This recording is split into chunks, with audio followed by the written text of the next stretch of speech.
Chapter 259. It was very difficult for a cultivator to break the realm.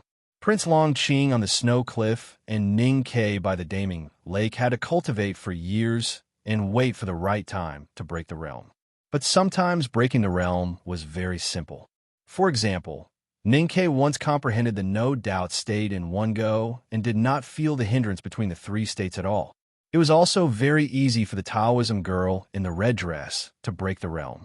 The wind and snow condensed into a bundle around her waist. The grass and peach blossoms on the cliff seemed to bloom and wither. When the vitality condensed, she became a grand cultivator in the knowing destiny state. As everyone knew, the Tao addict, Yi Hongyu, was in a higher state than Prince Long Qing.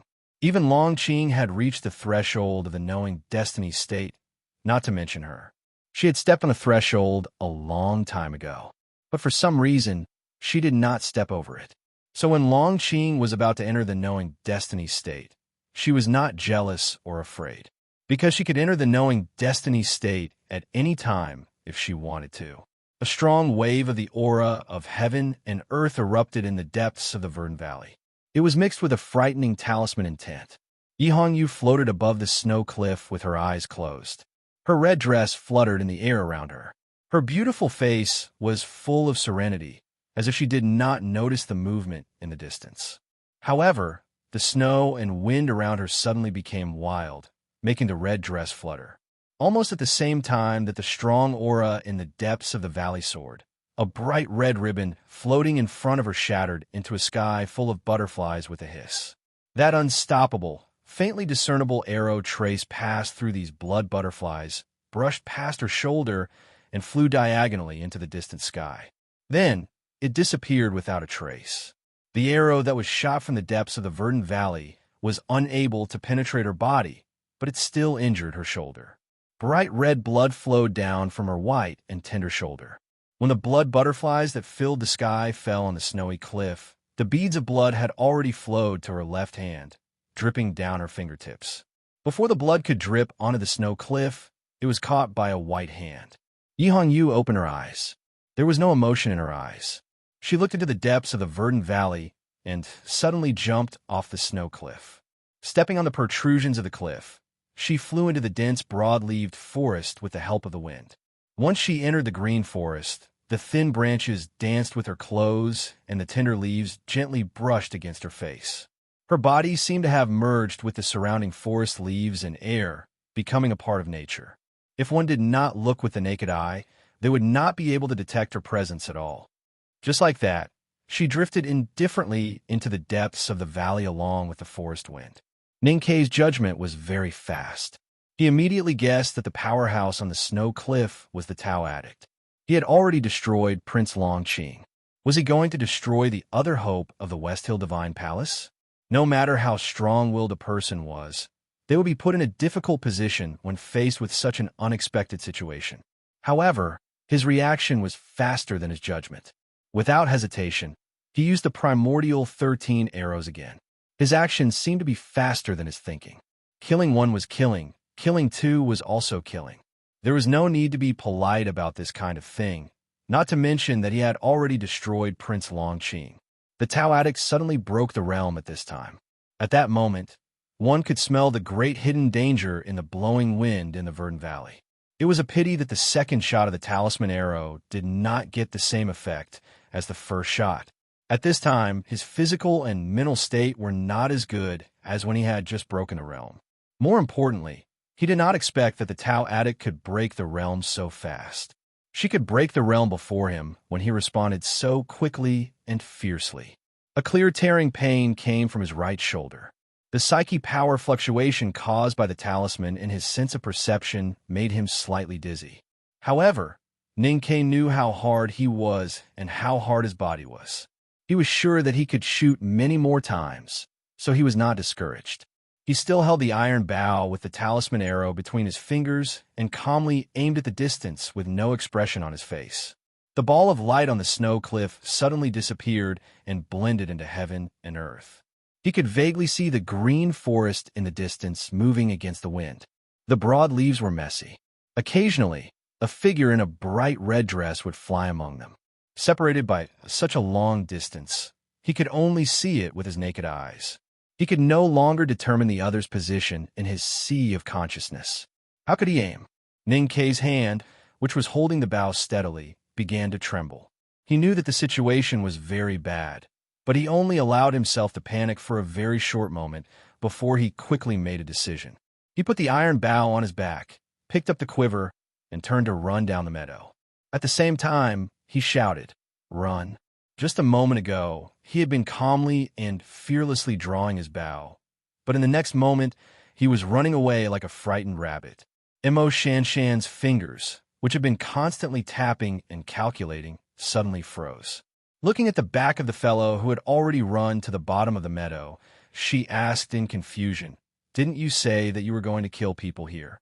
Ning Kei shouted anxiously without turning his head, "That woman is too cruel.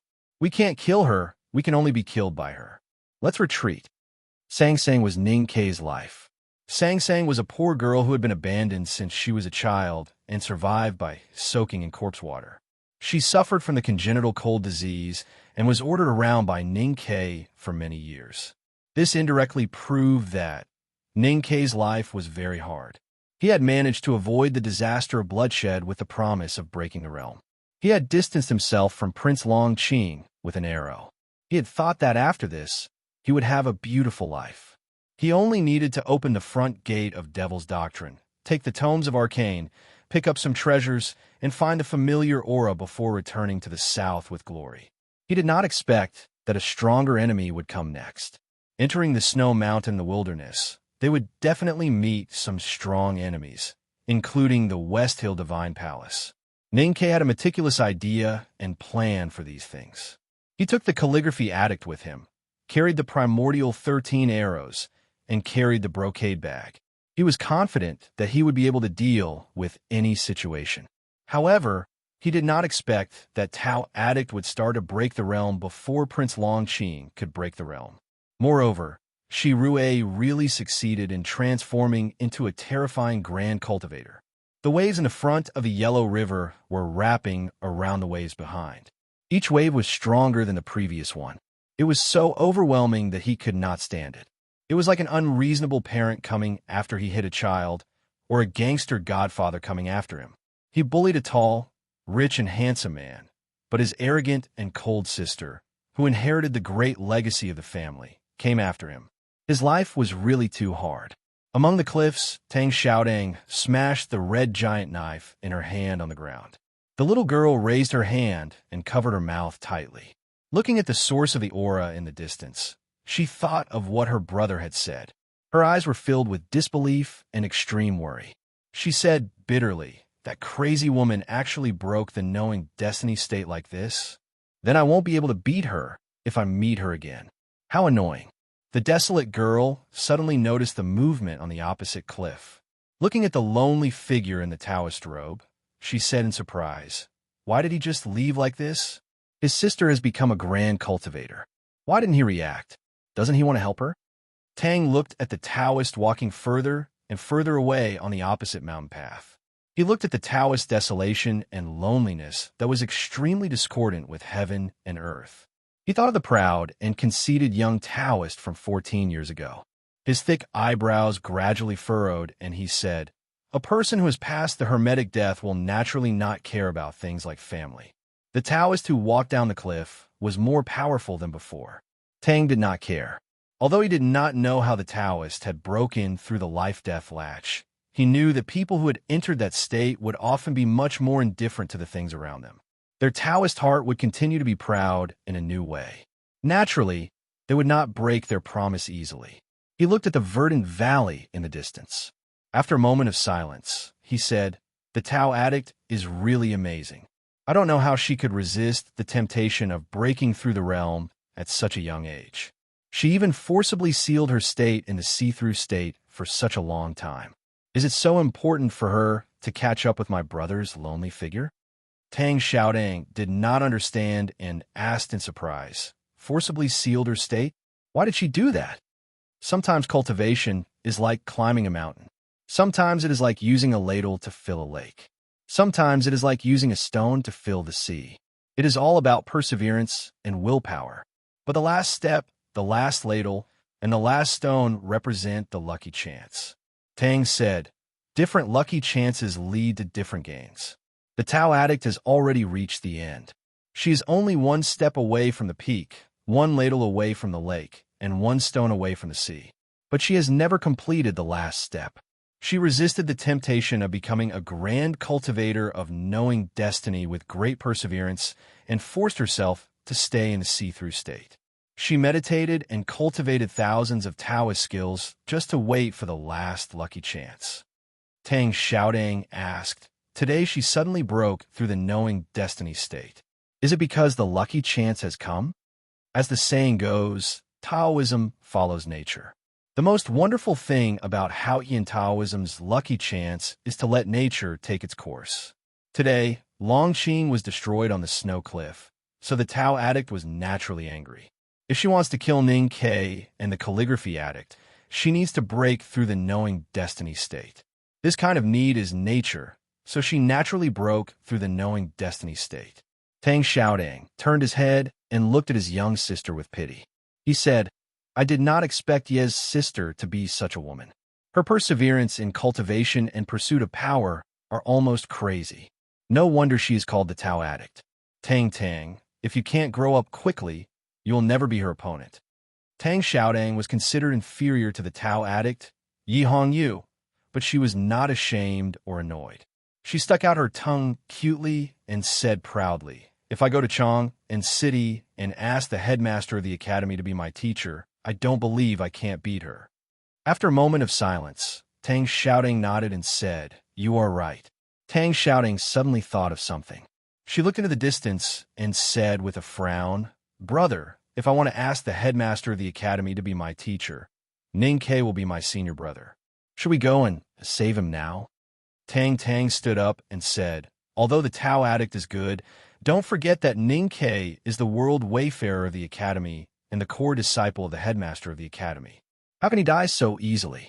After saying this, he suddenly fell into silence. He raised his eyes and looked around the desolate snow-capped peak.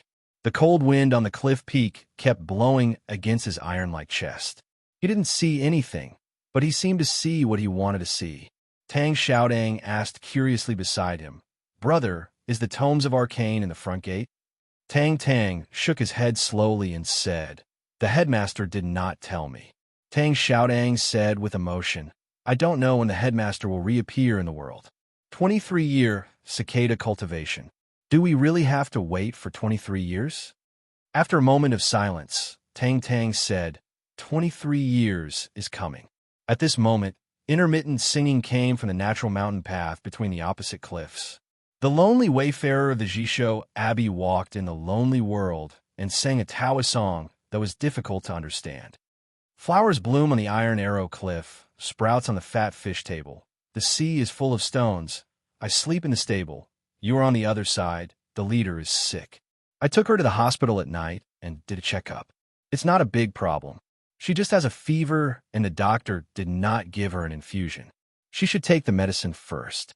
I'm still sick and really tired. Damn it, it's like how Ning Ke feels. But it's also like Tang's praise. I can still hold on and write like this. It's worth praising. Thank God in you. Tomorrow is Saturday, just a day off. I wish everyone a happy weekend and good health. To be continued. If you like this work, please come to Chidian. Come to vote for me. Your support is my greatest motivation. Chapter 260. The treetops swayed against the wind, and the sound of leaves falling could be heard continuously. The red shadow approached the Daming Lake quickly. Neither the dense trees nor the cold wind could slow down the red shadow.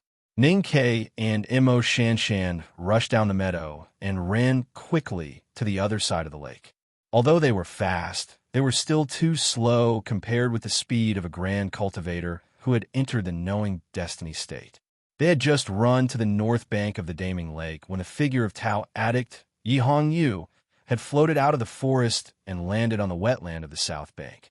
Without any threat of dialogue or negotiation, the Tao addict looked at the two people on the other side of the lake and raised her right arm indifferently.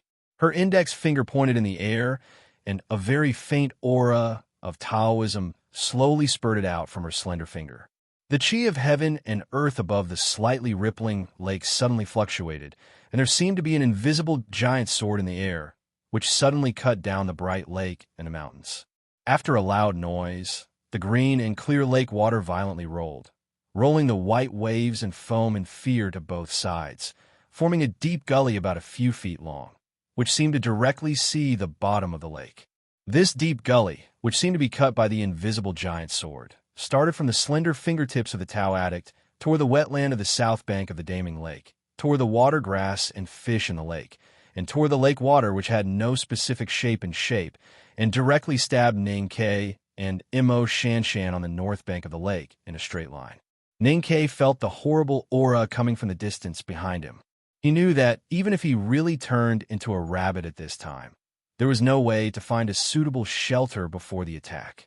Therefore, he only carried out a very simple thought, or in other words, he stopped and turned to shoot the talisman arrow. The iron bow was pulled, and the bowstring was as tight as his mood at this time. However, he did not let go of the bowstring, because there was already an invisible giant sword between him and the Tao addict in red on the south bank. The chi of heaven and earth was strongly disordered in that space, which caused a violent flow of the air and even made the light refracted strangely. He could not aim at the opponent, but the sword chi had already torn the lake and the grassland on the north bank, and was about to arrive in front of them. Ning Ke let go of the bow and withdrew the arrow, and reached behind him to hold the big black umbrella. Mo Shanshan had been silently looking at the girl on the shore of the lake beside him. As the calligraphy addict, who was as famous as the Tao addict, she must have felt a little strange when she found out that the other had broken through the knowing destiny state. Perhaps it was to dispel the strange emotion in her heart, or perhaps it was for other reasons. But facing the invisible Taoist sword that broke the lake water, she did not mean to avoid it. Instead, she calmly faced it. Her jade-white right hand stretched out from her cotton sleeve and began to write in the lakeside wind.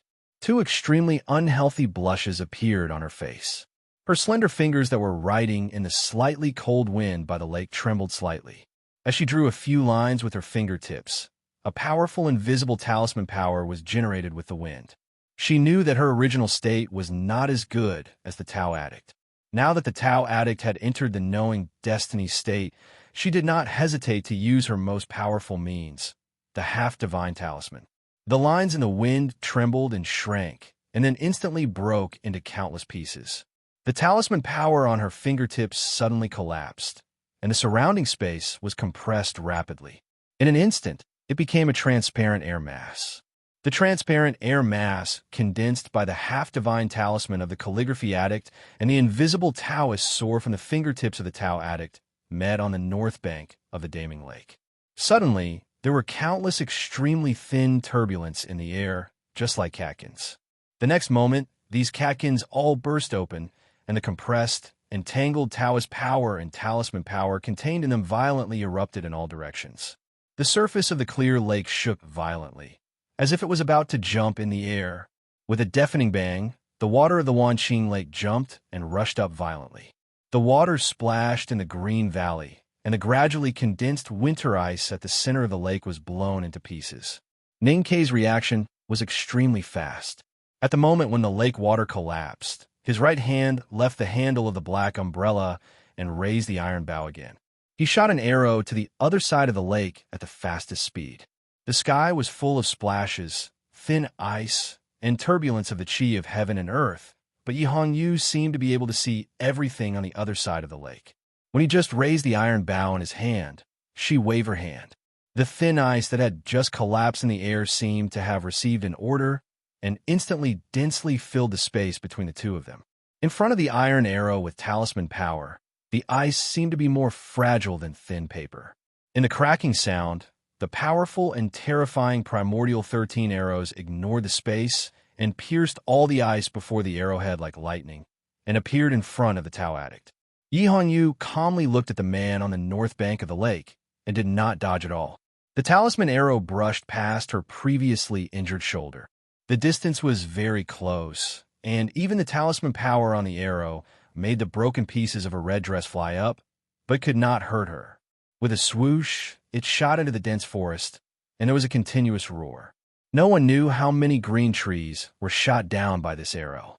At this moment, the lake water that was broken by her invisible Taoist sword flowed back and filled the deep gully.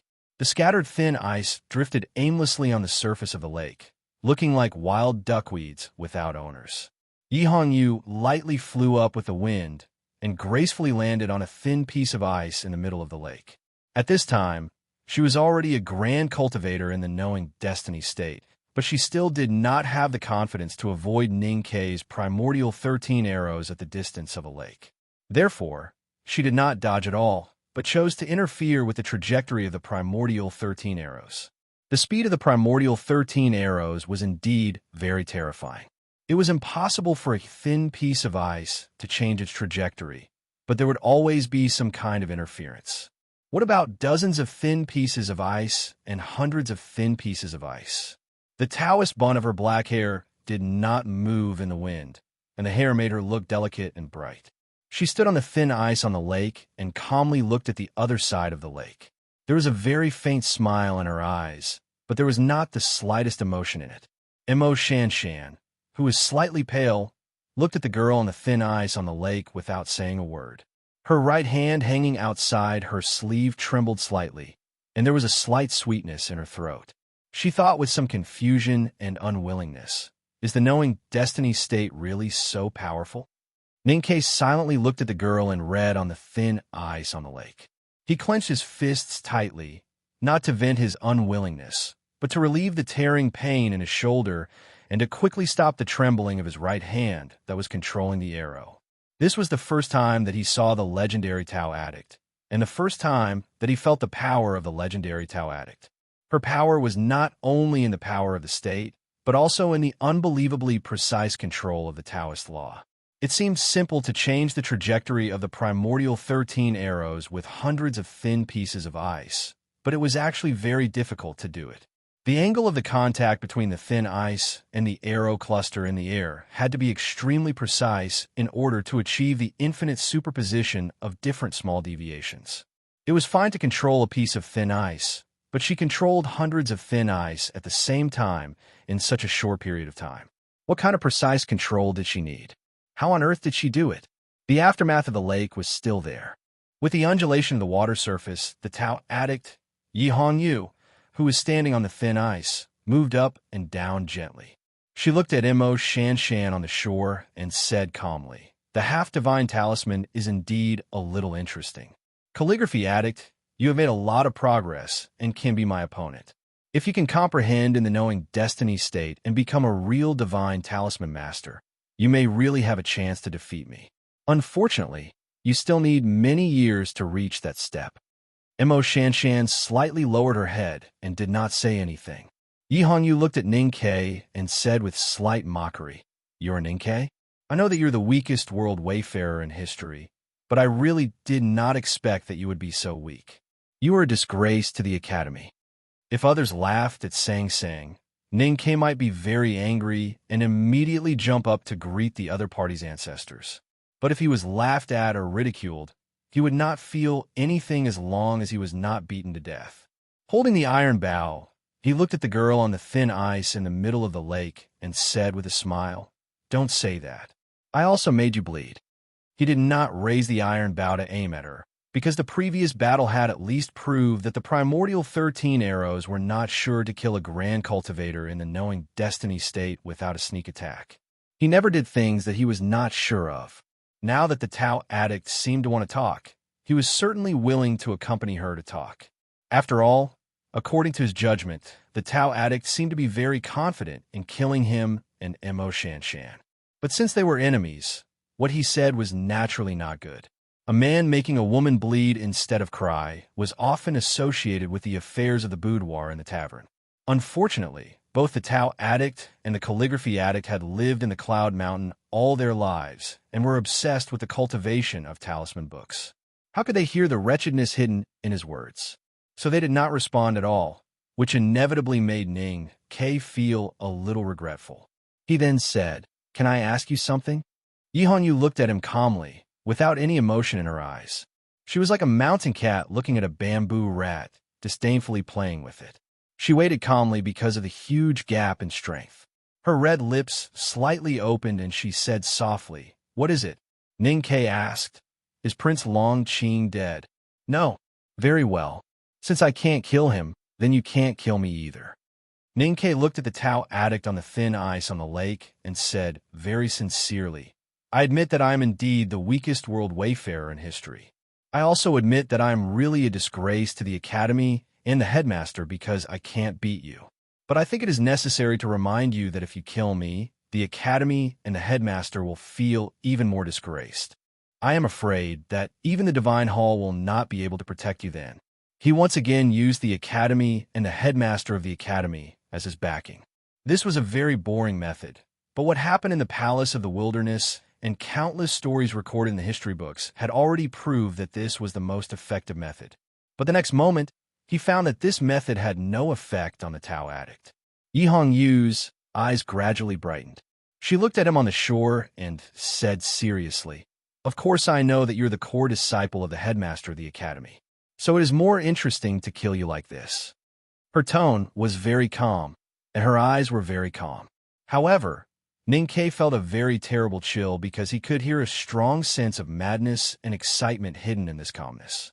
Yi Hongyu looked at his serious expression and could no longer suppress the excitement in her heart. She gently touched her chest and said, "I have always wanted to kill a person from the second floor of the Academy, but I can't find a reason. You have destroyed Longqing today, which is equivalent to giving me a reason. I am really very happy." Ning Ke felt a little dry in his mouth. He frowned and asked, "Aren't you worried about the war between the Divine Hall and the Academy?" Yi Hongyu said, "To be able to fight with the real powerhouses of the second floor of the Academy has been my biggest wish since I started cultivating." Ning Ke looked at the beautiful Tao addict on the thin ice and did not know what to say. At this moment, he was finally convinced that she was really a crazy cultivation monster. He was also finally convinced that the woman who made Chen Pippi feel tricky and afraid, and even made him form a certain abnormal view of men and women, was the Tao addict. Yi Hongyu looked at the two people on the shore and smiled slightly. She looked charming and pure and said sincerely, "I am very happy to have such an opportunity. So in order to express my gratitude to you, I have decided to kill you with my own hands. I'm very tired. It is Monday. Sincerely, in order to express my anger at work, please vote for me with your recommendation votes. Thank you very much." To be continued. If you like this work, please come to Chidian.com to vote for me. Your support is my biggest motivation. Chapter 261. Looking at the Tao addict's expression and hearing her words, Ning Ke could not help but be stunned. He understood that it was really the moment of life and death. After a moment of silence, he looked at Mo Shanshan beside him. Mo Shanshan also happened to look at him. Their eyes met in the lakeside wind, and they could see each other's true feelings. If the Tao addict had not entered the knowing destiny state, then even if the calligraphy addict and Ning Ke joined forces, they would not be so embarrassed, let alone be killed by the Tao addict. However, it was strange that Ning Ke and Mo Shanshan's eyes were slightly anxious, but there was still no fear in the current extremely dangerous situation. Yi Hongyu did not care about their eye contact because she was confident and crazy enough to knock them down and kill them in the deep valley of the mountains. The lake, which had just calmed down a little, began to shake violently again following her thoughts.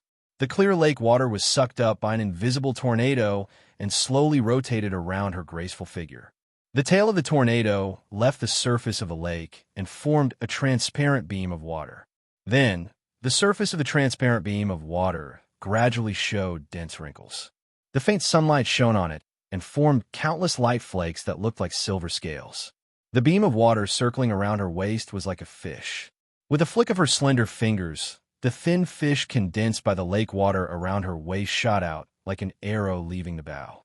It broke the slightly cold air above the lake and rushed to the two people on the north bank of Daming Lake with a horrible aura of heaven and earth. Mo Shanshan frowned and stared at the high-speed water fish. She put her left hand behind her back and stretched out her right hand from her cotton sleeve.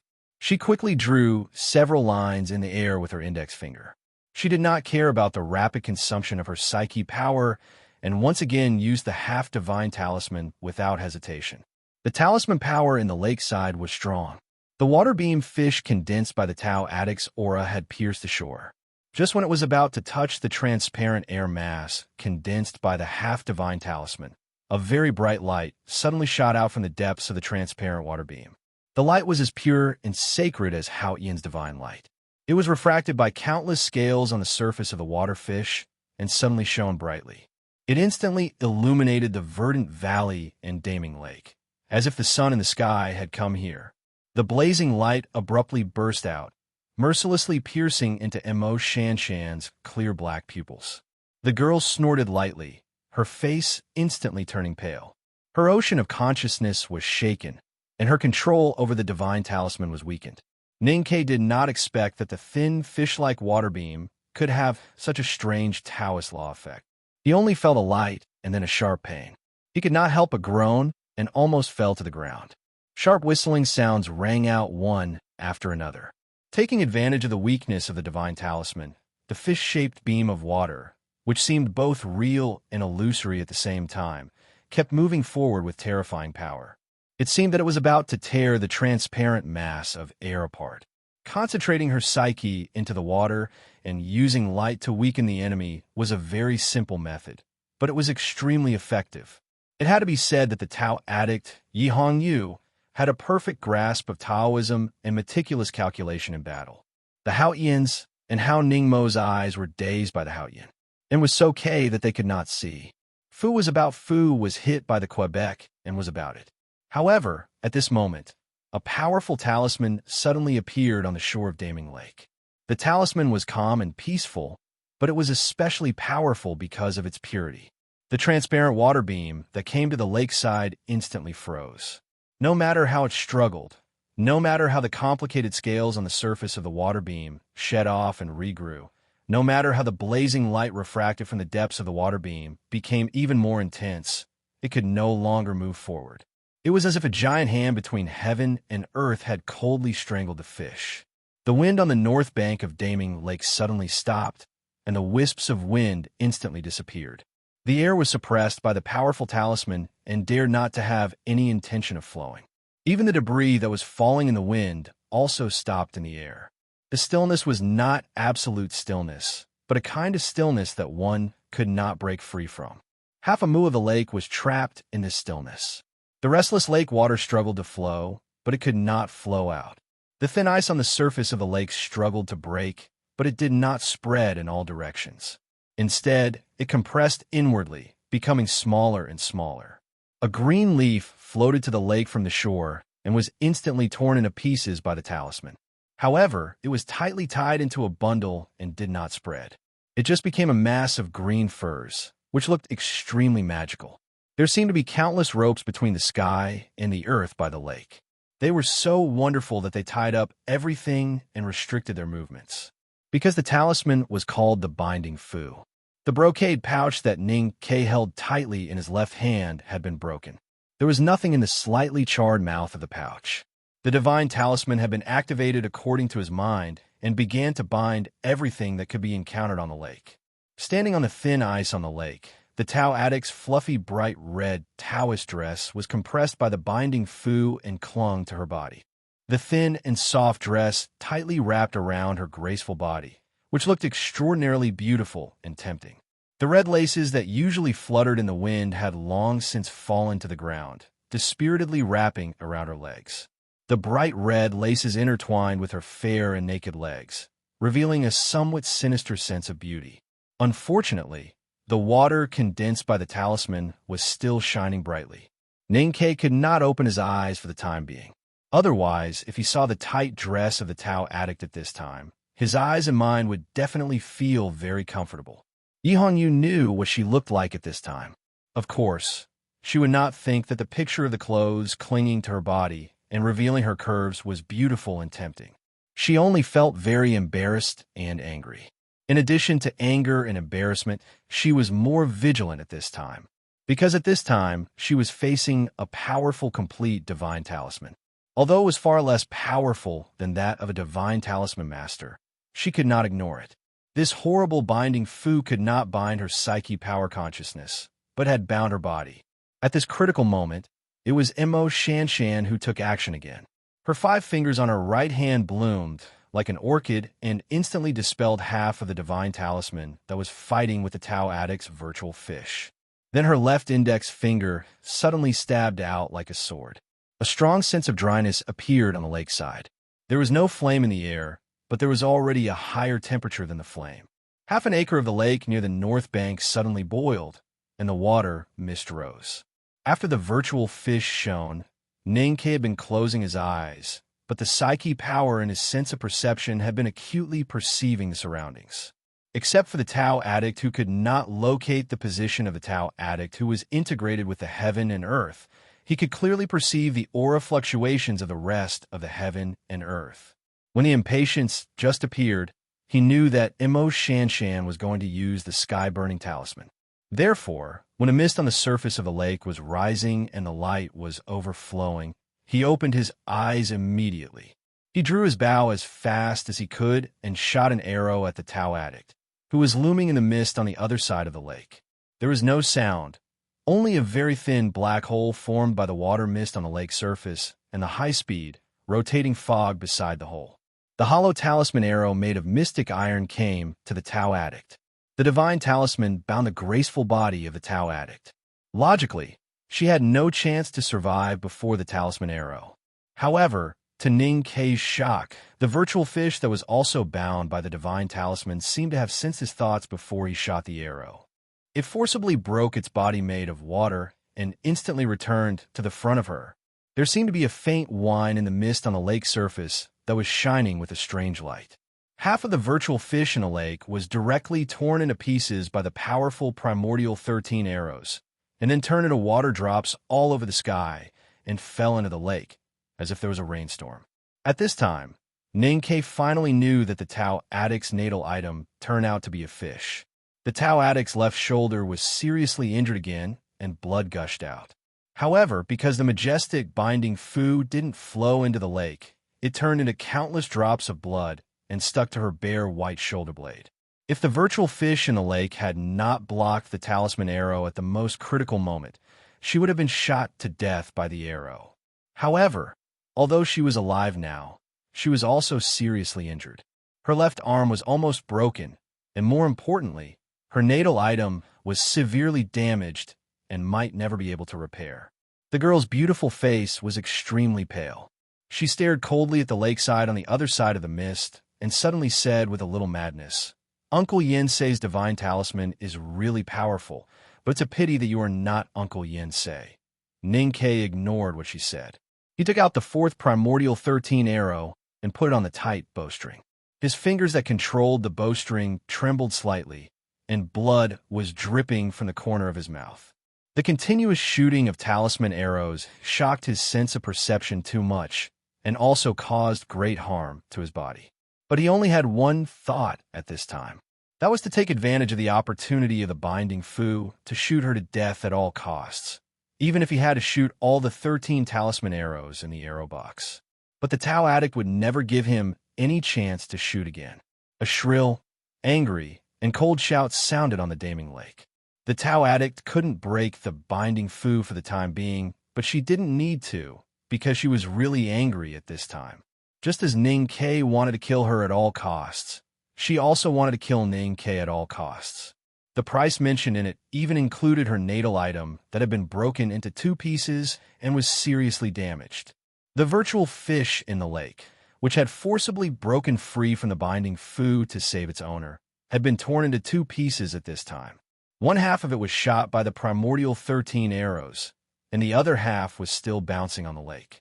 As the cold shout burst out from Yihong Yu's red lips, the half of the virtual fish in the lake suddenly calmed down, as if it was mourning at the moment before death, and then suddenly exploded. The transparent water column exploded into a rainstorm, and the dense scales on the surface of the virtual fish were stripped from the lake by some magical force, and shot to the shore with the explosion of power. A piece of transparent fish scale turned into a small and sharp Taoist sword in the air. Tens of thousands of transparent fish scales turned into tens of thousands of small and sharp Taoist swords in the air. When a virtual fish in the lake turned into rain and sprinkled on the surface of the lake, The tens of thousands of Taoist swords had already sprinkled on the two people on the shore like a rainstorm. The momentum was majestic and irresistible, like black clouds pressing down on a city, which could destroy everything in the world. I will write more tomorrow. It is estimated that I can't finish this month's task. I apologize to everyone, but I really don't blame myself. It's not the fault of the war. I can't help being sick. I will try to write more before the end of the month to relieve my anxiety. To be continued. If you like this work, please come to Come to vote for me. Your support is my greatest motivation. Chapter 262. It was said that very high places were very cold.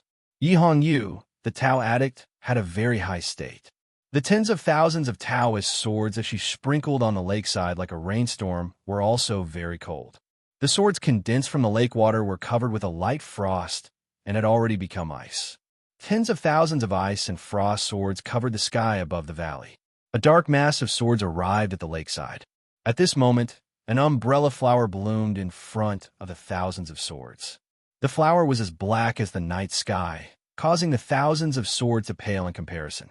At the critical moment of life and death, Ning Ke opened the big black umbrella. This choice was not unexpected, even like those tired of cliches. However, just like the cliches and articles were often the essence summarized by thousands of years of scholars, the big black umbrella was the same. It could bear the dust of the world and cover the sky. No matter how heavy the rainstorm was, it would not leak a trace. The small but sharp Taoist swords came densely and hit on the thick surface of the big black umbrella like a real rainstorm, making loud and dull sounds of impact. The Taoist swords could not pierce the surface of the umbrella. With a strong impact force, they broke into pieces of ice and then turned into mist and dissipated in front of the black umbrella.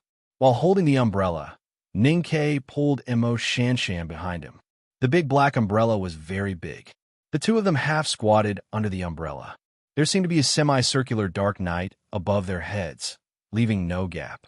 The Taoist swords could not pierce the big black umbrella, but the terrible impact accumulated on the umbrella remained on the surface of the umbrella. Then, along the umbrella handle made of an unknown material, it was transmitted to Ning Ke's hands that were tightly holding the handle. He lowered his head and frowned. His arms kept trembling and his fingers turned pale. He had exhausted all his strength, but still could not resist the strong impact from the surface of the umbrella. Tens of thousands of Taoist swords formed a complicated sword array in the air by the lakeside. They fell in order and bombarded continuously. The speed became faster and faster. Even the ice and frost swords had a bright red tail, as if they were burning. The handle of the big black umbrella slipped from Ning Ke's fingers and hit his chest heavily. Accompanied by a painful groan, blood dripped from the corner of his mouth, but his left hand tightly gripped the middle of the umbrella handle, his right hand tightly gripping the ribs of the black umbrella like iron wire, and his chest pressed against the umbrella handle. The bombardment of the Taoist swords continued, and the power coming from the surface of the big black umbrella grew stronger and stronger. His fingers, which were clinging to the umbrella ribs, were gradually cut and bleeding, and were even about to sink into his fingers. Ning Ke stared at the white bones vaguely visible in the bloody flesh. His cheeks turned pale because of the severe pain, and even his body began to tremble. However, he still did not intend to let go. He had always been ruthless to himself, especially at critical moments of life and death. Therefore, before the 10,000 Taoist swords by the lake, he would not let go of the black umbrella, because he knew that once he let go, both he and Emo Shanshan would die. The blood flowing from his broken fingers did not drip to the ground, but flowed along the ribs of the black umbrella to the surface of the umbrella. Suddenly, a light appeared in his sense of perception. Unfortunately, at this moment, he really had no energy to find the true appearance of the light. He could only stare at the black surface of the umbrella, hoping that the psyche power of the Tao addict would quickly weaken. After shooting Prince Longqing, he was very clear that he and the Divine Hall, especially the Tao addict, had become mortal enemies. However, his eyes fell on the black umbrella, and he could not help but feel a lot of admiration and admiration. The divine talisman in the brocade bag written by Master Yensei himself, The epic-making primordial 13 arrows that gathered the wisdom and energy of the back of the mountain of the academy, and the calligraphy addict Emo Shanshan, who had already understood half of the divine talisman. What kind of power was this? Although the Tao addict had entered the knowing destiny state on the snow cliff, if she were an ordinary grand cultivator in the initial stage of the knowing destiny state, such a power in Ning K's hidden dangerous means would probably kill her on the spot. In the face of Ning K and Emo Shanshan's hidden dangerous means, she would also die on the spot. However, the Tao addict did not die. Although she was seriously injured by the 2 talisman arrows, this crazy Tao addict did not die after all. Not only did she not die, but she indifferently stood on the thin ice of the lake. Being bound by the divine talisman of binding, she gave up the most precious natal item and used 10,000 Taoist swords to suppress Ning K and Emo Shanshan so that they could not fight back. Ning K once heard that the hierarch of the West Hill Divine Palace once praised the Tao addict for being proficient in all kinds of methods. Now it seemed that it was true.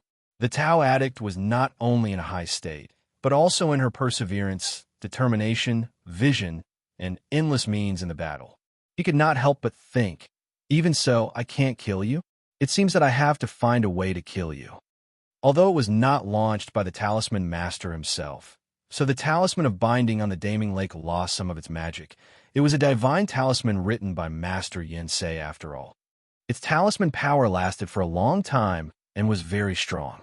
Even Yihong Yu, the Tao addict, could not get rid of it in a short time. Her white shoulder was shot by the primordial 13 arrows again. The blood condensed into blood beads and clung to her bare upper arm. It was a little bloody. Her meticulous and solemn Taoist bun had long been messed up. When strands of black hair floated in the air, they were tied to her cheeks by the binding talisman. The black hair against her white skin made her look particularly beautiful, but also a little embarrassed. But there was no expression on the Tao addict's face. She just coldly looked at the big black umbrella by the lake. As a core disciple of the headmaster of the academy, he was so weak. The academy appointed Ning K to represent the back mountain to travel around the world, so he must have some life-saving means. Therefore, although she sighed at the strong defense ability of the big black umbrella, she was not surprised. What really surprised her, and even faintly admired Ning K, was the ability he showed in the battle. This ability did not refer to the state or the degree of control of the breath of heaven and earth, but referred to the ingenious use of all the fighting means and the accurate choice of timing. It could even be called a kind of temperament. Today, in order to kill Ning K by the Daming Lake, she had tried 90% of her efforts. She rarely used the Haotian divine skill, which she had not been comprehending for a long time.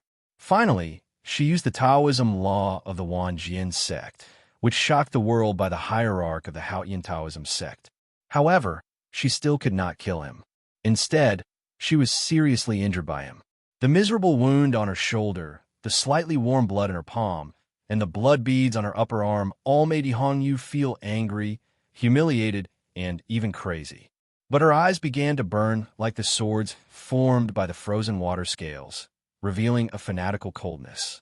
Only when facing an opponent who was truly worthy of respect would such a look appear. In order to prove her Tao, she searched for powerhouses on the Peach Mountain of West Hill and searched for the descendants in the wilderness of the world. Over the years, she had fought with many powerhouses, but very few of them could win her respect and even admiration. Because in her view, those so-called powerhouses only had the state and powerful strength, but did not know how to use them. They were as worthless as pedantic scholars. Until today, she met Ning K and found that the weakest world wayfarer in history was an extremely rare cultivator who understood the true meaning of fighting. Although his state was still low, as long as his state improved a little, he would definitely be extremely powerful when proving his Tao by life and death. She was very sure of this inference, because she was such a person. The big black umbrella trembled under the Taoist swords of the rainstorm by the lake. It seemed that it would collapse at any time, but it did not. The water mist that the ice swords turned into became thicker and thicker and gradually buried it. The Tao addict looked at it expressionlessly and said very seriously in her heart, "Even this can't kill you? It seems that you really have to die." Yihong Yu was obsessed with Tao and with proving her Tao. How to prove her Tao?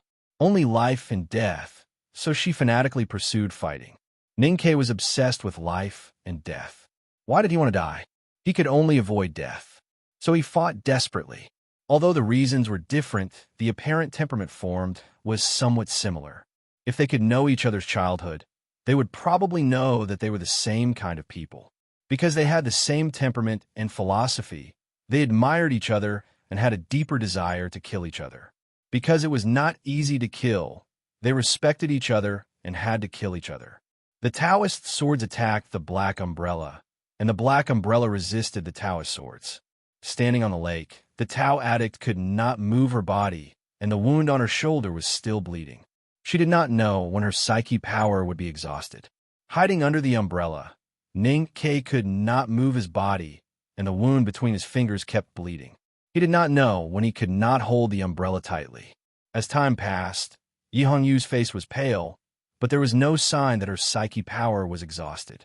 Ning-Ke lowered his head and tightly pursed his lips that were pale because of the loss of blood, and there was no sign that he would let go. The battle by the Daming Lake changed from a very intense dynamic picture to an absolute static picture.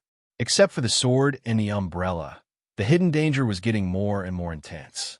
As long as one side could not hold on, it would be the time of destruction. The situation seemed to have entered a deadlock. Both of them were so fierce that they could not see the end of this deadlock. It seemed that survival or death could only depend on who could hold on to the end. In this case, a female talisman master seemed to be forgotten. But she was the calligraphy addict, so how could she be forgotten? In fact, the person who finally solved this deadlock was her. Mo Shanshan stood up and stood outside the big black umbrella. Ning-Ke was astonished. Looking at the dense Taoist swords coming toward her, the female talisman master calmly bit her finger and let the blood drip from her finger. Then she gently stretched out her finger in the air. With her movement, the Taoist sword stabbing toward her suddenly slowed down a little. The blood dripping from her slender fingertip was strangely suspended in the air. Then, Mo Shanshan's fingertip gently dipped into the beads of blood in the air, like a slender purple brush dipping into the ink of a Huangzhou claying stone. She gently dragged the invisible paper in the air and drew a line of blood.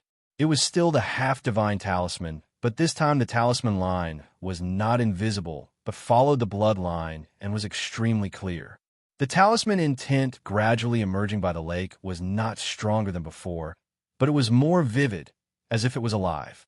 The most powerful half-divine talisman that the calligraphy addict had written in her life did not go to the Tao addict standing on the lake, because the distance was too far, and she knew that even if she took action, she might not be able to knock down the powerful woman.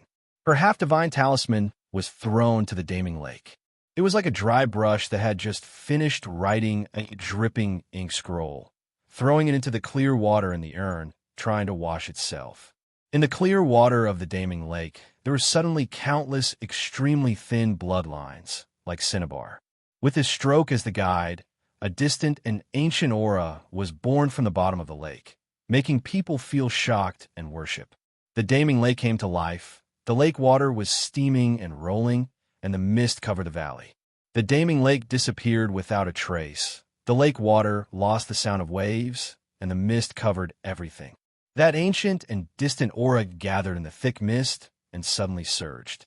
In an instant, it occupied the entire verdant valley. In the blink of an eye, it overflowed the towering snow-capped peak and finally rushed into the distant gray sky. It seemed that the sky was about to be opened. Motherf asterisk Kerr, I wrote it out in a clean and refreshing manner. Who's more ruthless than me? To be continued. If you like this work, you are welcome to vote for it and vote monthly. Your support is my greatest motivation. Chapter 263. The ancient aura surged up from the mountain and pierced the gray sky. But it suddenly converged at the moment when it was about to touch the sky. The floating snow on the top of the snow-capped peak flew gradually, and the aura of the verdant valley was in chaos. The strong wind danced wildly in the air and swept everything in a flash. The Tao addict's thousands of ice swords, the calligraphy addict's half-divine talisman. The binding talisman released by Ning-Ke crushed the bag, and the boiling lake water were all swallowed up by the wind and disappeared without a trace. Ning Ke and Mo Shanshan were directly shaken by the soaring aura. They woke up after a moment of dizziness. Looking at the thick fog covering the sky and the earth, he could not help but feel a little cold. This kind of horrible aura was not like the power that a human could exert. Even a powerhouse at the peak of knowing destiny state could not do this. The quiver and the bag were still beside him. He was shocked and puzzled. This violent aura directly swallowed everything, including the aura of the Tao addict. But why was he still intact and not hurt? What is this talisman? Ning Ke could not suppress the shock in his heart and looked at Mo Shanshan beside him and asked. Mo Shanshan raised her sleeves to wipe the blood dripping from the corner of her mouth and shook her head. Previously, she used her blood as ink to write the half-divine talisman to attack the Daming Lake, which caused the change in the valley. However, it seemed that she did not expect such a result. Listening to the silent surroundings, she found that she could no longer hear the waves of the Daming Lake. There was some lingering fear in her dark eyes. She trembled and said, "It has nothing to do with me." The two supported each other and stood up with difficulty. Their sight was full of mist, and they could not see clearly where they were. Ning Ke did not understand her words and looked at her with an inquiring look. Mo Shanshan coughed slightly and felt the ancient aura still lingering in the thick fog. She said with awe and longing, "This aura is the power released when the front gate array of the Devil's Doctrine is opened. I just tried to open the array, but I did not expect that the power released by opening the array would be so strong." The front gate array of the Devil's Doctrine was opened? Ning Ke was shocked. A few days ago on the snow cliff, Prince Longqing had said that it would take some time before the front gate of Devil's Doctrine would open. These days, he had been comprehending Tao by the Daming Lake, but he did not feel any signs of the front gate of Devil's Doctrine opening. He did not expect that Mo Shanshan had the ability to see through the big tactical formation of the front gate of Devil's Doctrine and make it open in advance. Thinking of this, he looked at Mo Shanshan with a burning gaze. He thought that the three addicts in the world were indeed worthy of their reputation. Usually, they looked gentle, and there was nothing special about them. However, at the critical moment, they could always bring too many surprises. The calligraphy addict had really reached the realm of the talisman tactical circle. Being stared at by Ning Ke's scorching eyes, Mo Shanshan was not used to the admiration in his eyes. She lowered her head shyly and explained softly, "You have been comprehending Tao and breaking the realm by the lakeside these days, and I have nothing to do. So I've been looking at this front gate tactical array for a long time by the lakeside, so I have understood some things." She lowered her head and continued to whisper, "And this is not the main tactical array, but the hidden tactical array outside the front gate." Although Master Yensei had once said that talismans were tactical arrays, and Ning Ke had also been used as a coolie by Seventh Sister to repair the back mountain tactical array of the Academy, his knowledge of tactical arrays was still extremely poor, and he did not understand the hidden tactical array at all. However, he was very clear that the situation had fallen into a desperate situation under the attack of the Tao addict, Yi Hongyu. Mo Shanshan opening the front gate of the Devil's Doctrine was equivalent to directly breaking the deadlock, which was more important than anything else. Ning Ke sighed with emotion and said, "The Tao addict is really powerful. After entering the knowing destiny state, even you and I together are no match for her. It's a pity that you are here, so the Daming Lake is a wrong battlefield for her." Mo Shanshan raised her head with joy in her eyes. From the frontier fortress of the north of Yin Kingdom to the depths of the wilderness, she always felt that compared with Ning Ke, she was only a calligraphy addict, but did not play much role. She could not help but feel a little sad. At this time, after receiving Ning Ke's praise, she confirmed that she had played a role, so she said softly, "I was just trying." Ning Ke said with a smile, "Excessive modesty is arrogance." Mo Shanshan nodded with a smile. Looking at the thick fog around them, Ning Ke slightly frowned and asked, "What should we do next? If the front gate of the Devil's Doctrine has been opened, how can we get in?" The fog was so thick that it blocked all vision. The chi of heaven and earth was so chaotic that even the sense of perception could only perceive a very chaotic area. In such an environment, He did not even know where he was at this time, let alone find the front gate of the Devil's Doctrine. Was he still in a verdant valley, or had he been shaken to other places by that aura? Mo Shanshan closed her eyes and stretched her slender fingers out of her cotton sleeves into the fog. She slightly bent her fingers to calculate and perceive. After a moment, she opened her eyes and frowned, saying, "Let's wait for the fog to disperse." There is always time for the fog to disperse. It did not take long before the change in the chi of heaven and earth caused by the opening of the front gate of the Devil's Doctrine was gradually diluted by the real world. The fog in the air was the first to disperse, and they could vaguely see the high sky. For some reason, the originally gray snow clouds had already dispersed, revealing a corner of the blue sky. The fog dispersed faster and faster. From the blue sky to the snow-capped peak, and then to the peak, Ninkei continuously saw the lush greenery from the blue sky to the snow-capped peak. Looking at the snow-capped peak that he had seen for a few days and the relative position, he was shocked to find that the place where he and Sang Sang were standing at should be the center of the Daming Lake. However, the soles of their feet were clearly touching the ground. How could they be in the lake? Where did the water of the Daming Lake go? If the lake water was directly evaporated by the power of the opening of the front gate of the Devil's Doctrine, there should be mud under their feet. However, the hard and thick feeling was obviously a little strange. The fog continued to disperse from the sky to the land, and they could already see the green broad-leaved forest by the lake.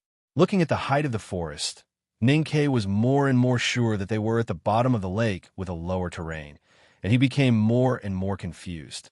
However, at this time, he had no time to think about the answer of the mysterious disappearance of the Daming Lake. Seeing that the fog gradually dispersed and the green forest gradually appeared, he pulled the bow and arrow again as fast as he could. He endured the sharp pain in his shoulder and ignored the blood still flowing between his fingers. He vigilantly searched the surrounding scene with his eyes and psyche power. His vision became clear again, and the frenzied chi of heaven and earth fluctuated calmly. It meant that the things that protected him, like a trench previously, did not exist. The Tao addict could find him at any time and launch another attack. The front gate of the Devil's Doctrine had been opened, but neither he nor Mo Shanshan were seriously injured because of it. Naturally, he did not believe that the powerful and crazy Tao addict would suffer any serious damage. The sharp and cold arrowhead of the talisman arrow moved steadily and slowly, aiming at all directions in the clear vision. It was ready to leave the tight string and shoot at the red dress that suddenly appeared. However, when the fog dissipated, he still did not find Yihong Yu's figure, no matter with his eyes or psyche power. He did not even hear the slightest noise. The whole Green Valley became extremely quiet. It was not absolute silence. There was the sound of spring water and gurgling water, which sounded intermittently around the surroundings. Ninkei did not know where the Tao addict had gone, but his intuition told him that it should be temporarily safe. He slowly pulled back the bow and looked at Mo Shanshan beside him. He took a few steps around, and the soles of his boots stepped on the gravel, making a rustling sound. At this time, they were indeed at the original bottom of the Daming Lake, but they were not stepping on black mud or silver-fine sand, but dense stones full of edges. A few days ago, when he was comprehending Tao and breaking the realm by the Daming Lake, he found that the quiet lake was not very large. However, walking at the bottom of the dry lake today, he found that it was actually very large, like a giant hollowed-out stone bowl. It was a quiet lake in winter a moment ago, and the next moment it became a dry gravel ground. This was really an incredible and magical scene. However, thinking that the Devil's Doctrine's front gate was an unknown place, Ninkei and Mo Shanshan did not show too much emotion, although they could not suppress the shock in their hearts. After a moment of observation, the two finally found out where the lake water had gone. There was water in the gravel under their feet, but it was just a very thin and shallow layer. It seeped in a certain direction along the cracks of the gravel, and then gradually converged into a flat stream, flowing to the low-lying place and finally disappearing in the center of the lake. Nothing strange could be seen at the center of the lake, but the fact that so much water could be released in such a short period of time inevitably gave people a strange feeling. It was as if there was an ancient beast opening its greedy mouth there. Ning Ke and Mo Shanshan looked at each other and walked toward the center of the lake, following the direction of the flowing water. However, after a few steps, he suddenly frowned, and his feet seemed to be filled with lead, and he could no longer lift them. Mo Shanshan, who was beside him, became extremely pale and seemed to be in extreme pain. What's going on? Ning Ke felt the frightening aura and frowned as he looked around, but he could not see anything unusual. There was a gravel at the bottom of the lake, and there was indeed nothing unusual. There were only stones. These stones were of different sizes and shapes. Some were hollow like works of art carved by the wind. Some were round like drums. Some were slender like a forest, and some looked strange and indescribable. Some stones were covered with thick moss, and some were as smooth as jade. However, no matter what kind of stones they were, there was no trace of lake water on them, as if they had not been soaked in the lake for thousands of years. The stones all over the mountains and valleys appeared in their sight, as if they appeared in their chests at the same time. Even the smooth stones were full of invisible sharp edges, which made people feel suffocated and uneasy when they saw them. That kind of feeling was neither comfortable nor painful, but full of resentment, unwillingness, and stubbornness. Ning Ke looked at these stones in front of him and finally felt strange. Mo Shanshan beside him looked at these stones, and her pale face suddenly flushed. Her eyes were abnormally bright, and her thin lips trembled slightly. She said incredulously, "Is this the stone array tactics?" Ning Ke asked, "What is the stone array tactics?" Mo Shanshan said in a trembling voice, "The West Hill scripture once recorded a kind of tactical array. That kind of tactical array stretches between heaven and earth, and it is unimaginably powerful. Compared with it, the confinement divine tactical array of the Judicial Department is simply not worth mentioning." Her face was full of awe and admiration. Looking at the seemingly random stones around her, she said, "I always thought that this kind of tactical array could only exist in legends. I didn't expect that someone could really set it up successfully." Ning Ke asked curiously, "These stones are the legendary powerful tactical array stone array tactics that stretches between heaven and earth?" Mo Shanshan turned her head and looked into his eyes and said seriously, "The stone array tactics are stones.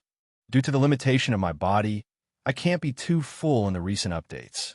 I don't think about the first place in April's monthly votes for the time being, but I still need to be ambitious. Otherwise, the energy of the stone array tactics is too strong. It will not look good in the future. If you have the monthly votes, please encourage me. Although I can't guarantee the quantity, I can guarantee the quality." To be continued. If you like this work, you're welcome to vote for me and vote for me. Your support is my greatest motivation. Chapter 264. Ning Ke stood among the stones all over the mountains and valleys, feeling the aura. He covered his chest and frowned slightly.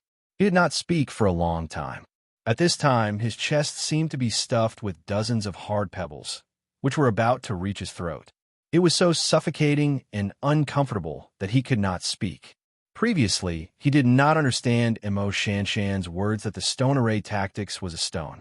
It was not until these stones of different shapes filled his eye sockets and blocked his chest and abdomen that he realized that the so-called stone array tactics was the unfairness in his chest and abdomen that he did not know why. The unfairness eventually condensed into stones and could not be carefree. Stone was the most common and the most unusual thing in the world. It existed silently between heaven and earth for thousands of years. It could grow grass, but the grass was a foreign object. It could crack, but it was still a stone.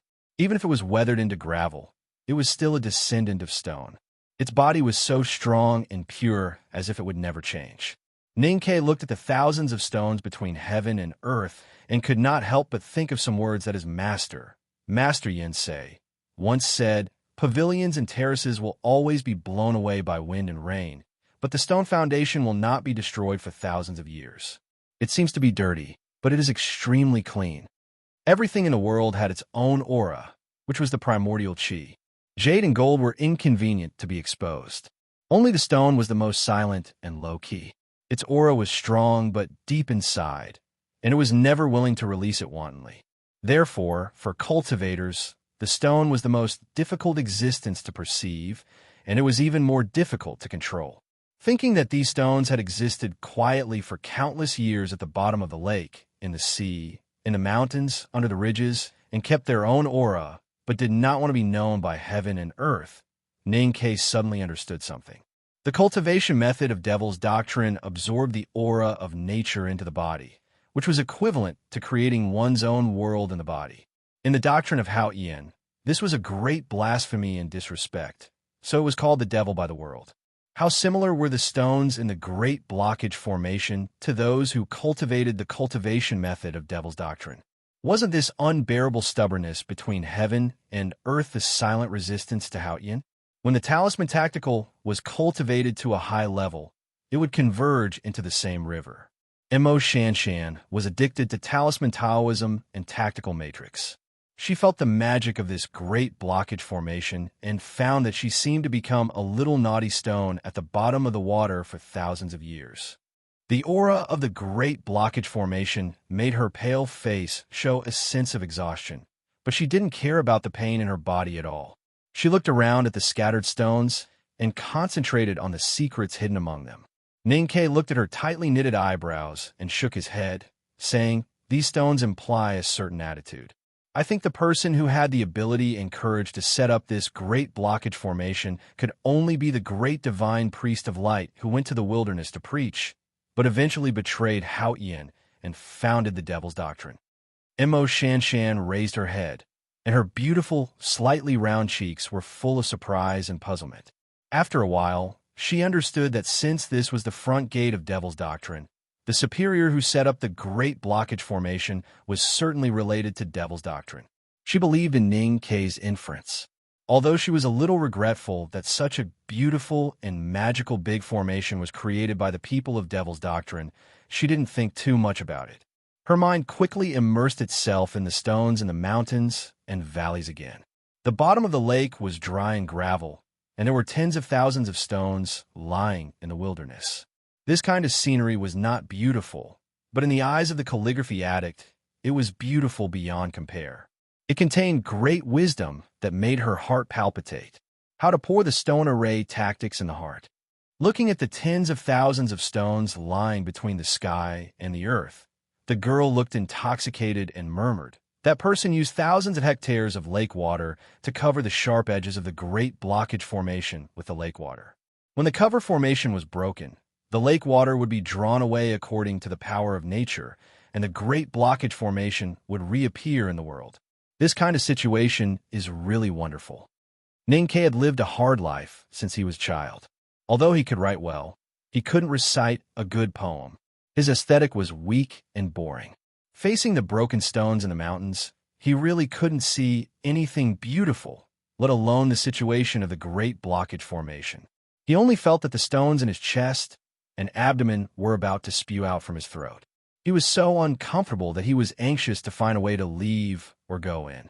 Looking at Mo Shanshan's intoxicated look, although he couldn't bear it, he had to interrupt her and asked, "Since this big formation is so powerful, can we go in?" It was said that the calligraphy addict was gentle and virtuous. However, once she was really intoxicated, she would completely forget the outside world and even her internal injuries. How could she wake up so easily? She didn't hear Ninkei's words at all. She said sadly, "This great blockage formation has been destroyed once. Now, there is probably only 1 in 100 left. It's a pity. I don't know what the great blockage formation would be like when it was opened in good condition. I don't know whether there will be anyone who can make the stone array tactics reappear in the world in the future." She was very sad, but Ninkei was a little happy. He thought that if it were not so, they would have been dead long ago. He comforted her casually. "Let's find a way to go in first. In the future, you can study the tactical formation more. It's not difficult to make the stone array tactics reappear." Mo Shanshan was silent, and no one knew what she was thinking about. Her slightly sparse and slender eyelashes gently blinked. After a moment, her thin lips slightly opened, and she looked at Ninkei and said seriously, "13th brother, you are right. There are very few people in the world who can see this stone array tactics. Since I have seen it and understood it, then I have to find a way to make it reappear in the world in the future. If I don't work hard to cultivate and study, the stone array tactics will really disappear. Then it will be my responsibility. Ning Ke didn't expect that a casual sentence could make her take the initiative to carry such a heavy responsibility. The inheritance in the cultivation world was always broken. It was naturally a good thing if she could pick up this magical tactical formation again. However, he was a little worried that such a heavy responsibility would affect her state of mind and cultivation. He was speechless for a while. Suddenly, he thought of a problem. The stones on the mountain were so powerful when only 1% of the power was left. What kind of invincible existence would it be when it was intact? This legendary tactical formation, named Stone Array Tactics, could make the calligraphy addict so intoxicated and leave its illustrious reputation in the West Hill Classics. But its foundation was actually destroyed by someone? Who on earth had the ability to destroy such a big tactical formation back then? Thinking of this question, he looked at an ordinary stone in front of him and squatted down. He slowly stretched out his fingers and gently stroked the 2 lines of moss on the stone. As his fingertips moved, the moss peeled off, revealing the deep marks inside. Those marks were clear sword marks. They had been covered by the lake water and moss for decades and had never seen the light of day. Ning Ke turned his head to look elsewhere and found that there were some stones in this great blockage formation with similar streaks of moss. Presumably, under those streaks of moss, there were also similar sword marks. The sword marks on the stone were divided into 2 lines. They were simple and even a little rough. One sword on the left and the other on the right were very casual, but they revealed an unparalleled sense of toughness. After many years, the moss attached to the sword marks and wrote a word. Ning Ke felt the touch of his fingertips and the remaining faint aura between the sword marks. He understood that these simple but powerful sword marks directly destroyed the foundation of the Great Blockage Formation. The aura between the sword marks was very familiar and very close. It was exactly the same as the aura that led him to this verdant valley a few days ago. However, it was much fainter. It should be the remnant of that aura. Then he noticed that the cross-section of some stones was too smooth, which was obviously cut. He found 3 pieces and put them together. He found that a whole stone was indeed cut into 3 pieces by 2 swords. The 3 pieces of broken stone were restored to a whole according to the smooth sword marks. A few wisps of dust sprayed out from the cracks, and the remaining aura also became a little stronger. Ning Ke silently looked at the sword marks on the stone in front of him, as if he once again saw the cedar stubbornly surviving on the top of the snow-capped peak. It was strong and proud, but disdainful. It overlooked the common people, but disdained to look at the sky. The aura of the person who broke the formation many years ago was very similar to that of the Great Blockage Formation. They were both so stubborn and full of sharpness. However, if one carefully tasted them, they were essentially different.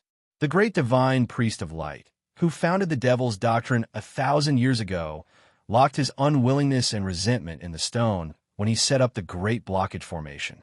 He only stood between heaven and earth in a silent posture, using silence and sharpness to express his attitude and strength to heaven. The message transmitted by the remaining aura of the person who broke the formation decades ago was clearer and brighter. Although he was often silent, he never meant to lock himself. He was always free and generous. If there was a little dissatisfaction, he would straighten his waist and stab it. When he didn't say it, it was because he disdained to say it. Once he said it, he would let the whole heaven know. How to cast the Great Blockage Formation. Mo Shanshan said that there was only the lake water. Ning Ke looked at the sword marks on the stone and knew that there was another answer. At least there was one many years ago. Decades ago, it was still this verdant valley, and the lake water was still in it. Suddenly, a strong wind blew, and the tactical array of the front gate of Devil's Doctrine was activated. The lake water was emptied, and the water fell, and the stone came out. When the stone came out, the Great Blockage Formation appeared. It stretched between heaven and earth and blocked the way of the world. A scholar in a green robe rode a little black donkey and walked in the world. Suddenly, the road ahead was blocked. The rocks that filled the mountains and valleys made him unhappy. So he drew out the sword at his waist and cut the legendary Great Blockage Formation into pieces.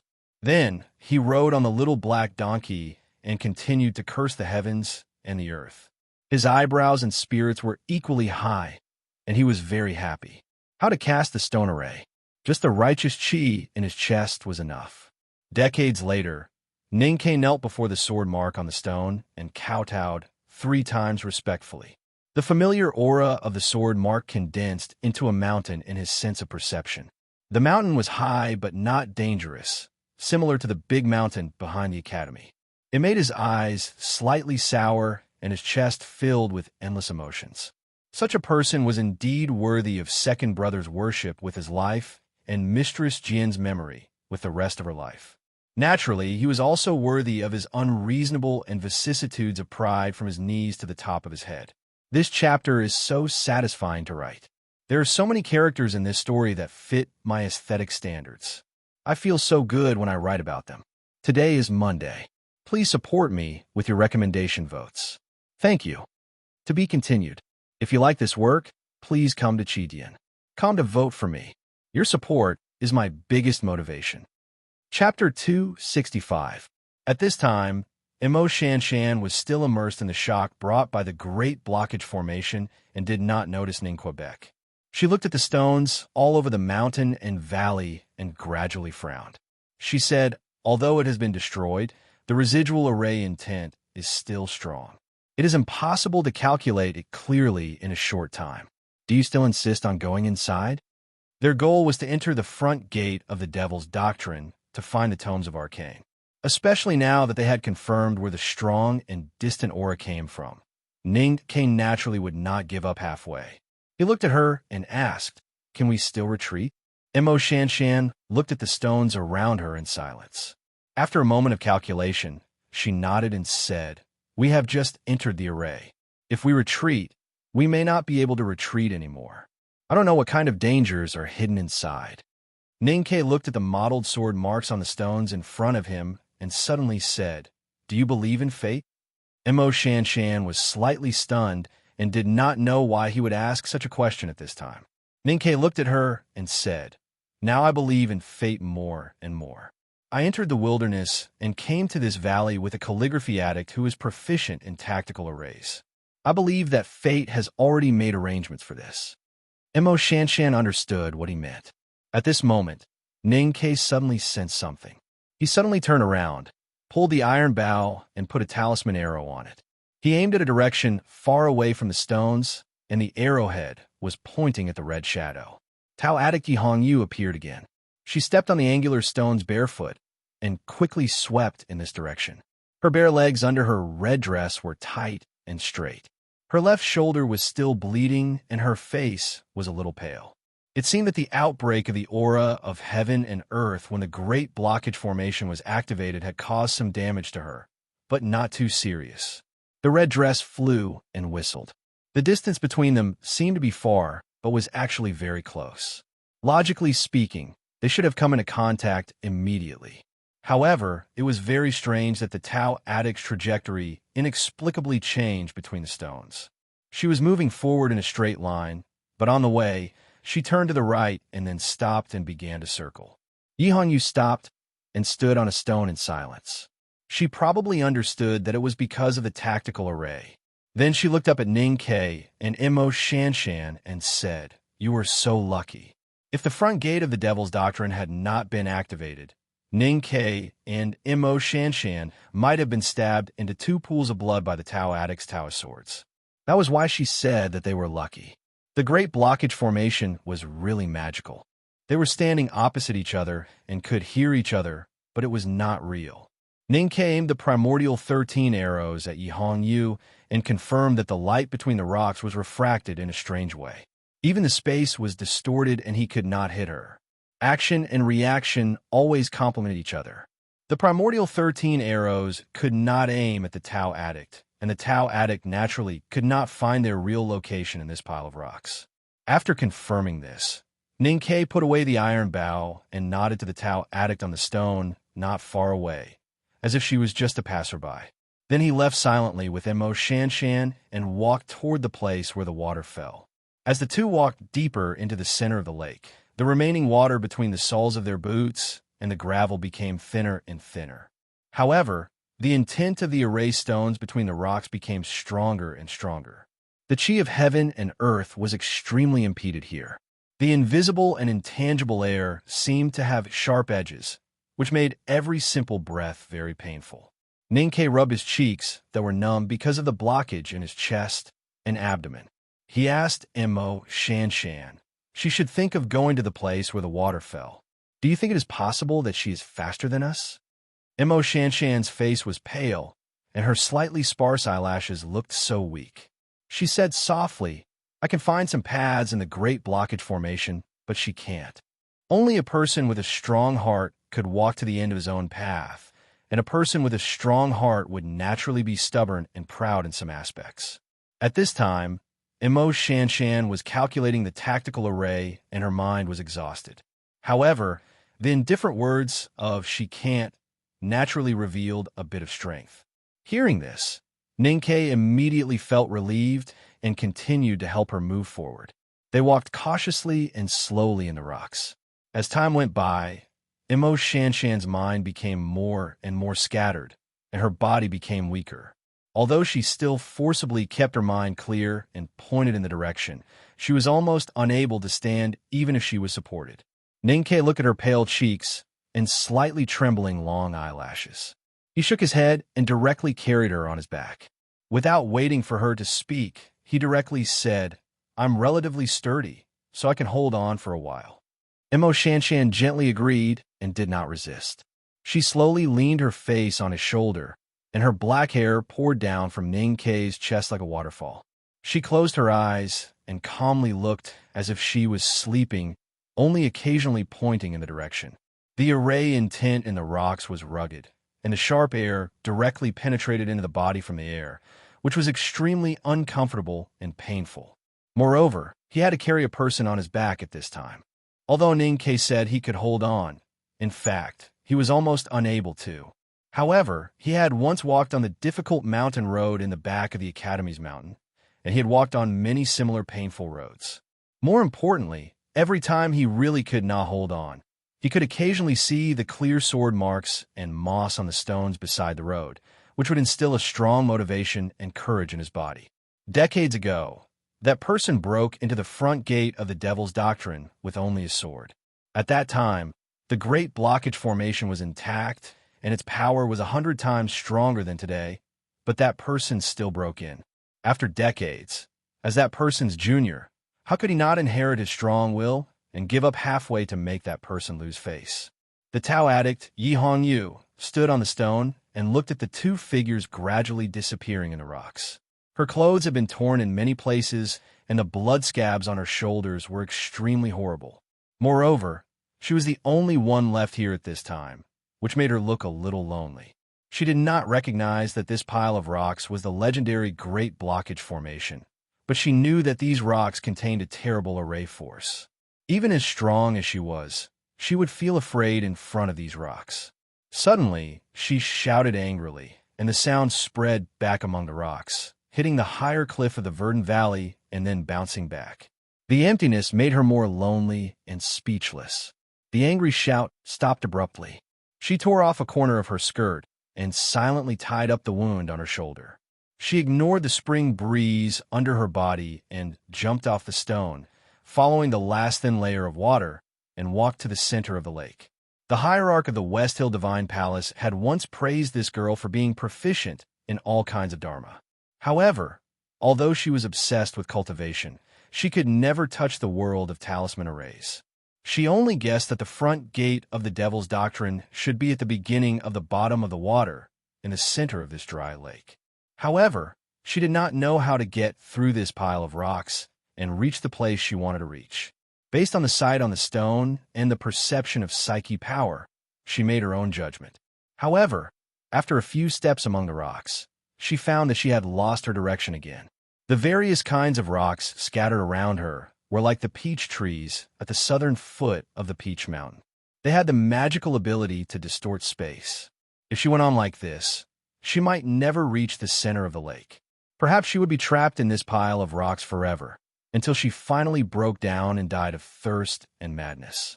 Yi Hongyu looked behind her and confirmed that there was still a chance of survival if she left this pile of rocks. If she took a few more steps, she would be trapped in the stone array and it would be difficult to get out.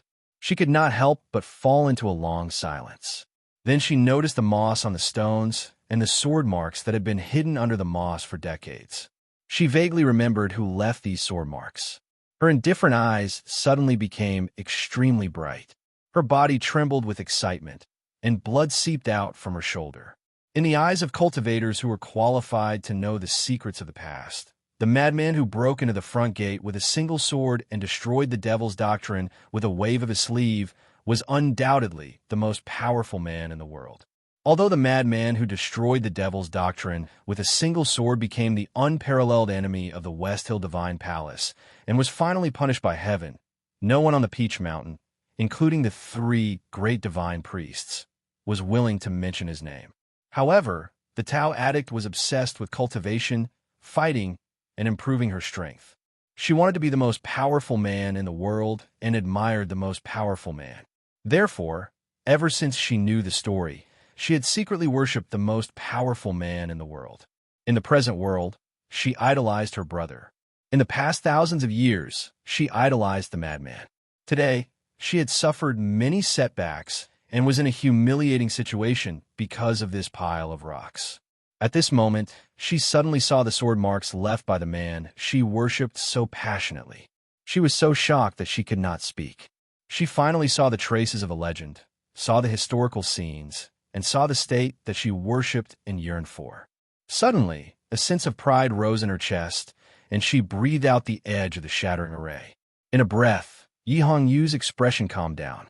She slowly pulled out the Taoist sword from her waist and held it horizontally in front of her.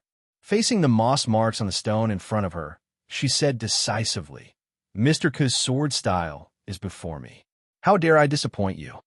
As soon as she finished speaking, the wind of the sword rose. She calmly and attentively chopped at the stone in front of her. She did not know the array and did not know how to find a path.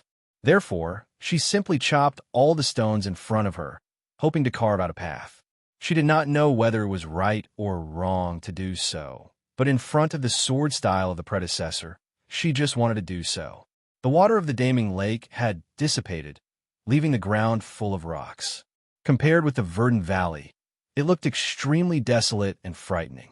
Tang stood at the original lakeside and looked down at the rocks. After a moment of silence, he said, "Everything changed after that man came. The stone array tactics became different from before." Tang Xiaodong stood beside her brother and curiously looked at the pile of rocks below. Listening to the faint sound of metal cutting rocks, she stuck out her tongue and sighed. "That woman is really crazy." Tang said, "The world calls us demons. How can we be less crazy if we want to enter the holy land of the enlightenment doctrine to find out what a demon is? As the saying goes, how can one become a demon without going crazy?" That person was the same back then. This was Tang Xiaodong's first time coming to her own sex holy land. She nervously asked, "Brother, are we really going to let them go in like this?" The Enlightenment Doctrine's sacred land has always been known as a land of death. Even if you enter, you don't know if you can come out alive. For the sake of the tomes of arcane that have disappeared long ago, these people really don't care about life and death. Thinking that Ning Ke had probably entered the front gate of the Holy Land at this time, Tang's 2 cast-iron eyebrows suddenly furrowed. He seemed to feel that there was something he couldn't understand. He said to himself, "Are you going to keep watching? Could it be that you have the confidence to enter the Holy Land to save him? Don't tell me. You were really on the other end 14 years ago?" Friendly advertisement, a wretched fat panda's new book, Dark Judgment. Please go and watch it if you're interested. The book number is 227-8933. Please support me. To be continued. If you like this work, please come to Chidian. Come to vote for me. Your support is my biggest motivation. Chapter 266. In the verdant valley, beside a dry lake, on top of a pile of rocks, Tang Xiaodong untied the beast's tail on her collar, revealing her white and tender face. She listened to the sound of a sword breaking the rocks and asked, "Brother, is the tomes of Arcane really inside?" Tang shook his head and said, "I don't know." Tang Xiaodang was puzzled and asked, "Then why did those old guys from the Divine Hall send people here?" Tang said, "According to the news from the Central Plains, the great divine priest of Revelation issued a decree after returning from the south. He said that the tomes of Arcane will appear when the Holy Land opens." Tang Xiaodang scratched her head and asked, "But didn't you say that the Holy Land became a ruin after it was destroyed and there was nothing inside? Why is the old guy called Priest of Revelation so sure that the tomes of Arcane are here?" Tang said, "The three great divine priests of the Divine Hall each have their own profound attainments. The great divine priest of Revelation sensed the will of Hao Yin. It is said that he may even have the ability of prophecy. Who would not believe what he said?" Tang Xiaoding suddenly thought of the Taoist priest who sang on the cliff peak. She did not know why there was a trace of fear in her heart. She asked, "Brother, do you think that person will come to snatch the tomes of Arcane?" Tang Xiaodang was silent for a long time and shook his head. "No, because there is someone more important than the tomes of Arcane in his heart." As time went by, the night grew longer in the extreme north of this world, and the weather became colder. In this mountain abandoned by Hao Yin, the verdant valley that had disappeared for decades reappeared.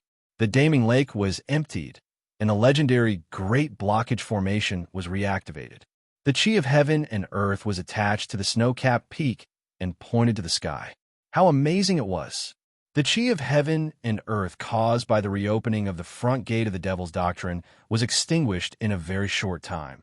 But this wave still spread out of the vast snow mountain and spread to more distant places. In the wilderness on the outskirts of the Tianqi Mountains, black soil and white snow mixed together. Occasionally, one could see dead beasts on the snowy ground. The cold winter wind was like a knife blowing against the tents, making them flutter. They themselves were the sharpest hunting knives. Yisu walked silently between heaven and earth. The ordinary Taoist robe on his body was as smooth as a cliff wall, completely unaffected by the cold wind. He seemed to be walking normally with his knees raised, but in an instant, he walked more than 100 feet straight. His footsteps landed on the floating snow without leaving a trace, and he floated like an immortal. When the primal chi of heaven and earth from the reopening of the Devil's Doctrine in the distant mountains reached his world from behind, he slowly stopped and looked back expressionlessly. However, he had no intention of going over to take a look. As a world wayfarer of the Jishou Abbey, Yisu knew about the great divine priest of relations edict earlier than anyone else. He even knew that the Ming hand scroll of the 7 tomes of Arcane would reappear in the wilderness before the great divine priest of relation himself. However, for a cultivator at his level, he could even see through the gates of death. Naturally, he could see through all external objects and would not let those external objects affect his heart, even if those external objects were heavenly tomes. Moreover, he had made a bet with Tang on the promise of breaking the realm between Ning Ke and Long Qing. Since he had lost, he naturally had to admit defeat. It was not a matter of whether he could see through it or not, but he could not allow himself to leave any shadow in his state of mind. His appearance in the wilderness had nothing to do with the tomes of Arcane, the desolate man's southward journey, or the reopening of the Devil's Doctrine's front gate. He had lived in the Abbey since he was a child, and the 6 volumes of tomes of Arcane were his first books since he could read. He had looked at the world coldly since he was a child. The desolate man's southward journey might be a big deal to the secular world, but it could not attract his attention at all. The reopening of the Devil's Doctrine's front gate was relatively interesting. However, the Devil's Doctrine had already withered and was no longer a threat. There were too few people or things in this world that were qualified to make him leave the Jishou Abbey. However, the person who stood on the other end of the line 14 years ago was definitely qualified. Yisu really wanted to meet that person. He had thought about it for many years, but that person had always been in the mountain and beside the mountain. Even someone as proud and powerful as him could not get close to that person. This year, the person on the other end of the line finally left the mountain and came to the wilderness. He did not know where that person was, but he knew that he would meet that person, because the unique temperament of the mountain and that person's temperament had determined this. That person wanted to protect the little guy called Ning Quebec. So when Ning K was really in danger, that person must be beside him. So he only needed to wait until Ning K was really in danger. But at this time, Ning K was outside the front gate of the Devil's Doctrine. Why did he leave the front gate of the Devil's Doctrine and head south? There was a big blue lake in the south of the Tianqi Mountain. It was the Hulun Sea, which was regarded as the holy land by the grassland barbarians. At this time, there was a thin layer of ice floating on the surface of the lake. The men of the grassland tribes who had lived by the lake for generations were fishing for some aquatic plants in the lake before the ice was completely sealed. Wherever there were grassland barbarians, there would often be caravans from the Central Plains. However, it was after all the winter and the war between the grassland and the Central Plains Coalition Army had just ended. It was a little strange for a caravan from the Central Plains to appear by the Hulun Sea. However, these merchants were extravagant and had paid the deposit for leather goods at the end of next summer. So the tribal headmen acquiesced to their existence and even allocated a camp for them. The caravan from the Central Plains was cooking by the lake. Dozens of people were sitting around the fire. Taking advantage of the rare sunny weather, they did not enter the tents to avoid the cold. Looking at their actions, it seemed that they were led by one of the merchants. The rather stout merchant was gnawing on a greasy leg of lamb and grumbling from time to time. It was obvious that he was not very satisfied with the hospitality of the grassland barbarians. A burly middle-aged man wearing a felt hat next to him, who was probably a steward or a bodyguard, tried to persuade him in a soft voice. However, he was scolded instead. All of a sudden, countless white clouds appeared in the clear blue sky.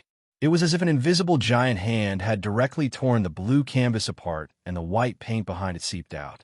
The grassland barbarians and the merchants from the Central Plains noticed the strange phenomenon in the sky at the same time and looked up in surprise. The leader of the merchants cursed a few times. The well-built middle-aged guard with a respectful expression narrowed his eyes as he looked at the clouds in the sky. His expression gradually turned solemn. For some unknown reason, the stout merchant became serious when he saw the solemn expression of the middle-aged man. He did not dare to scold him anymore. He lowered his head to hide the awe in his eyes and asked a few questions in a low voice. The middle-aged man looked at the white clouds in the sky quietly and felt the fluctuation of the aura of heaven and earth coming from the foothills in the far north. His face, which was covered by the shadow of the felt hat, slowly revealed a very complicated expression. It was an expression of nostalgia, warmth, and calmness after a long time.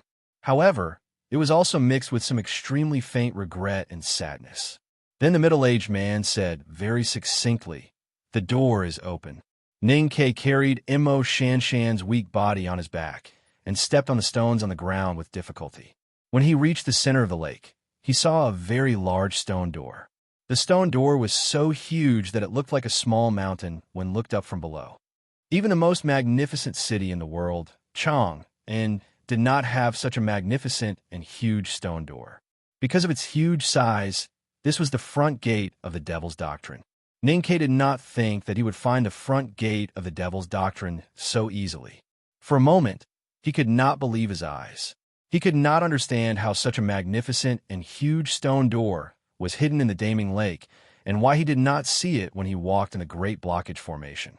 He subconsciously looked back at the way he came.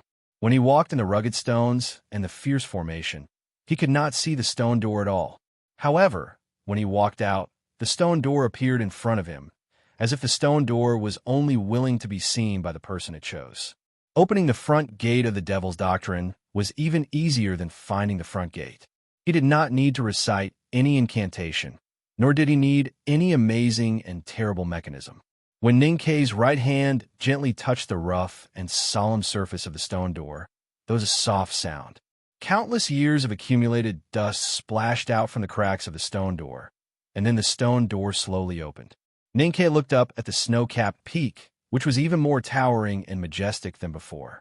Then his eyes met Mo Shanshan's shocked and weak eyes, and he stepped in. Majesty, solemnity, grandeur, holiness. This kind of special feeling was often built on a huge scale. For example, Chang'an City, which the goshawk did not dare to fly over, and the divine hall on the Peach Mountain overlooking the common people. When these buildings and the small human body formed a strong contrast, this kind of feeling would be produced. When they walked into the huge stone door and climbed up tens of thousands of long stone steps, they came to the main hall of the front gate of the Devil's Doctrine. These feelings instantly occupied the minds of Ning, K, and Mo Shanshan. Because the front gate of the Devil's Doctrine they saw was more magnificent and huge than any building they'd seen before. The front gate of the Devil's Doctrine was in the mountain, or more precisely, in a majestic snow-capped peak by the Daming Lake. The Devil's Doctrine was in a huge space formed after the belly of a towering snow-capped peak was completely hollowed out. This space was so big that it was completely unimaginable. No one knew how deep it was, and no one knew how high it was. It was even so big that it gave people the illusion that this was a place that could only appear in dreams, a world that only Hao-Ian had the power to open up. No one knew where the clear light came from, but there were countless thick and huge stone beams lying across the space.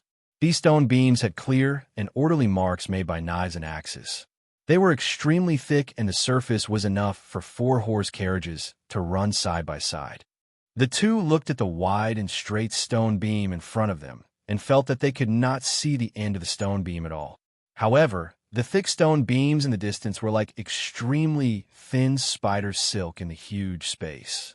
The thick stone beams gathered in the middle like a spider web and finally converged into a stone platform in the middle of the distant rocky peak. A palace could be seen on the platform from afar. The palace should be huge, but looking at it from the cliff, it looked like a hollow micro-sculpture carved by a skilled craftsman on a grain of rice. As for Ning, K, and Mo Shanshan, who were far away from the palace, they seemed to not exist in this huge space, like a grain of sand between the rock walls. The two looked at each other and saw the shock in each other's eyes. In the face of such an incredible and magnificent existence, no one would be able to suppress a sense of awe. They would want to kneel down and worship it, and even cry because of their own insignificance. Because in front of such a magnificent world, human beings could only be ants. However, what really shocked Ninkei was that this huge space that only Hao-Ian had the power to open up was actually opened up by those ant-like human beings 1,000 years ago. After thinking about the chapter name for more than 10 minutes, I really can't think of a better one. Because I care a little, I always want to come up with a good one. It's really a headache. To be continued. If you like this work, please come to Chidian. Come to vote for me. Your support is my biggest motivation. Chapter 267. After a long time, Ninkei gradually woke up from the shock, but his emotions were still complicated. It was also the legendary unknown place. The back mountain of the academy only gave people a sense of closeness and warmth, but it did not give people a spiritual impact like this place. He thought that this was probably the difference that Mo Shanshan had mentioned that day. The back mountain of the academy could connect the saints and the secular world, while the front gate of the Devil's Doctrine was indifferent to the secular world. The front gate of the Devil's Doctrine had long been abandoned after being buried by the wind and snow in Tianchi Mountain for decades. It looked desolate, and the more spacious and majestic it was, the more desolate it felt. Ninkei thought of the scene when the Devil's Doctrine was still strong, and countless believers knelt on the huge stone beam to worship. He could not help but sigh. It was hard to imagine that the desolate man 1,000 years ago could dig such a huge space in the middle of the snow-capped peak. Ninkei thought that it was the Tang Empire that drove the desolate man out of the wilderness into the cold region of the far north. He could not help but sigh and feel a strong sense of pride. Then, through the magnificent and almost nature-defying architectural space in front of him, he thought of more things. The Devil's Doctrine was not tolerated in the world because the cultivators of the Devil's Doctrine forcibly absorbed the heaven and earth into their bodies, which blasphemed Hao-Ian. The great divine priest of light, who founded the Devil's Doctrine, let the desolate man dig such a space in the Tianchi Mountain that was almost like a miracle. Perhaps he wanted to prove that humans could also have the same ability as Hao-Ian through this place. In the world where Hao-Ian shone, it was extremely arrogant to use this silent way to express disrespect to Hao-Ian.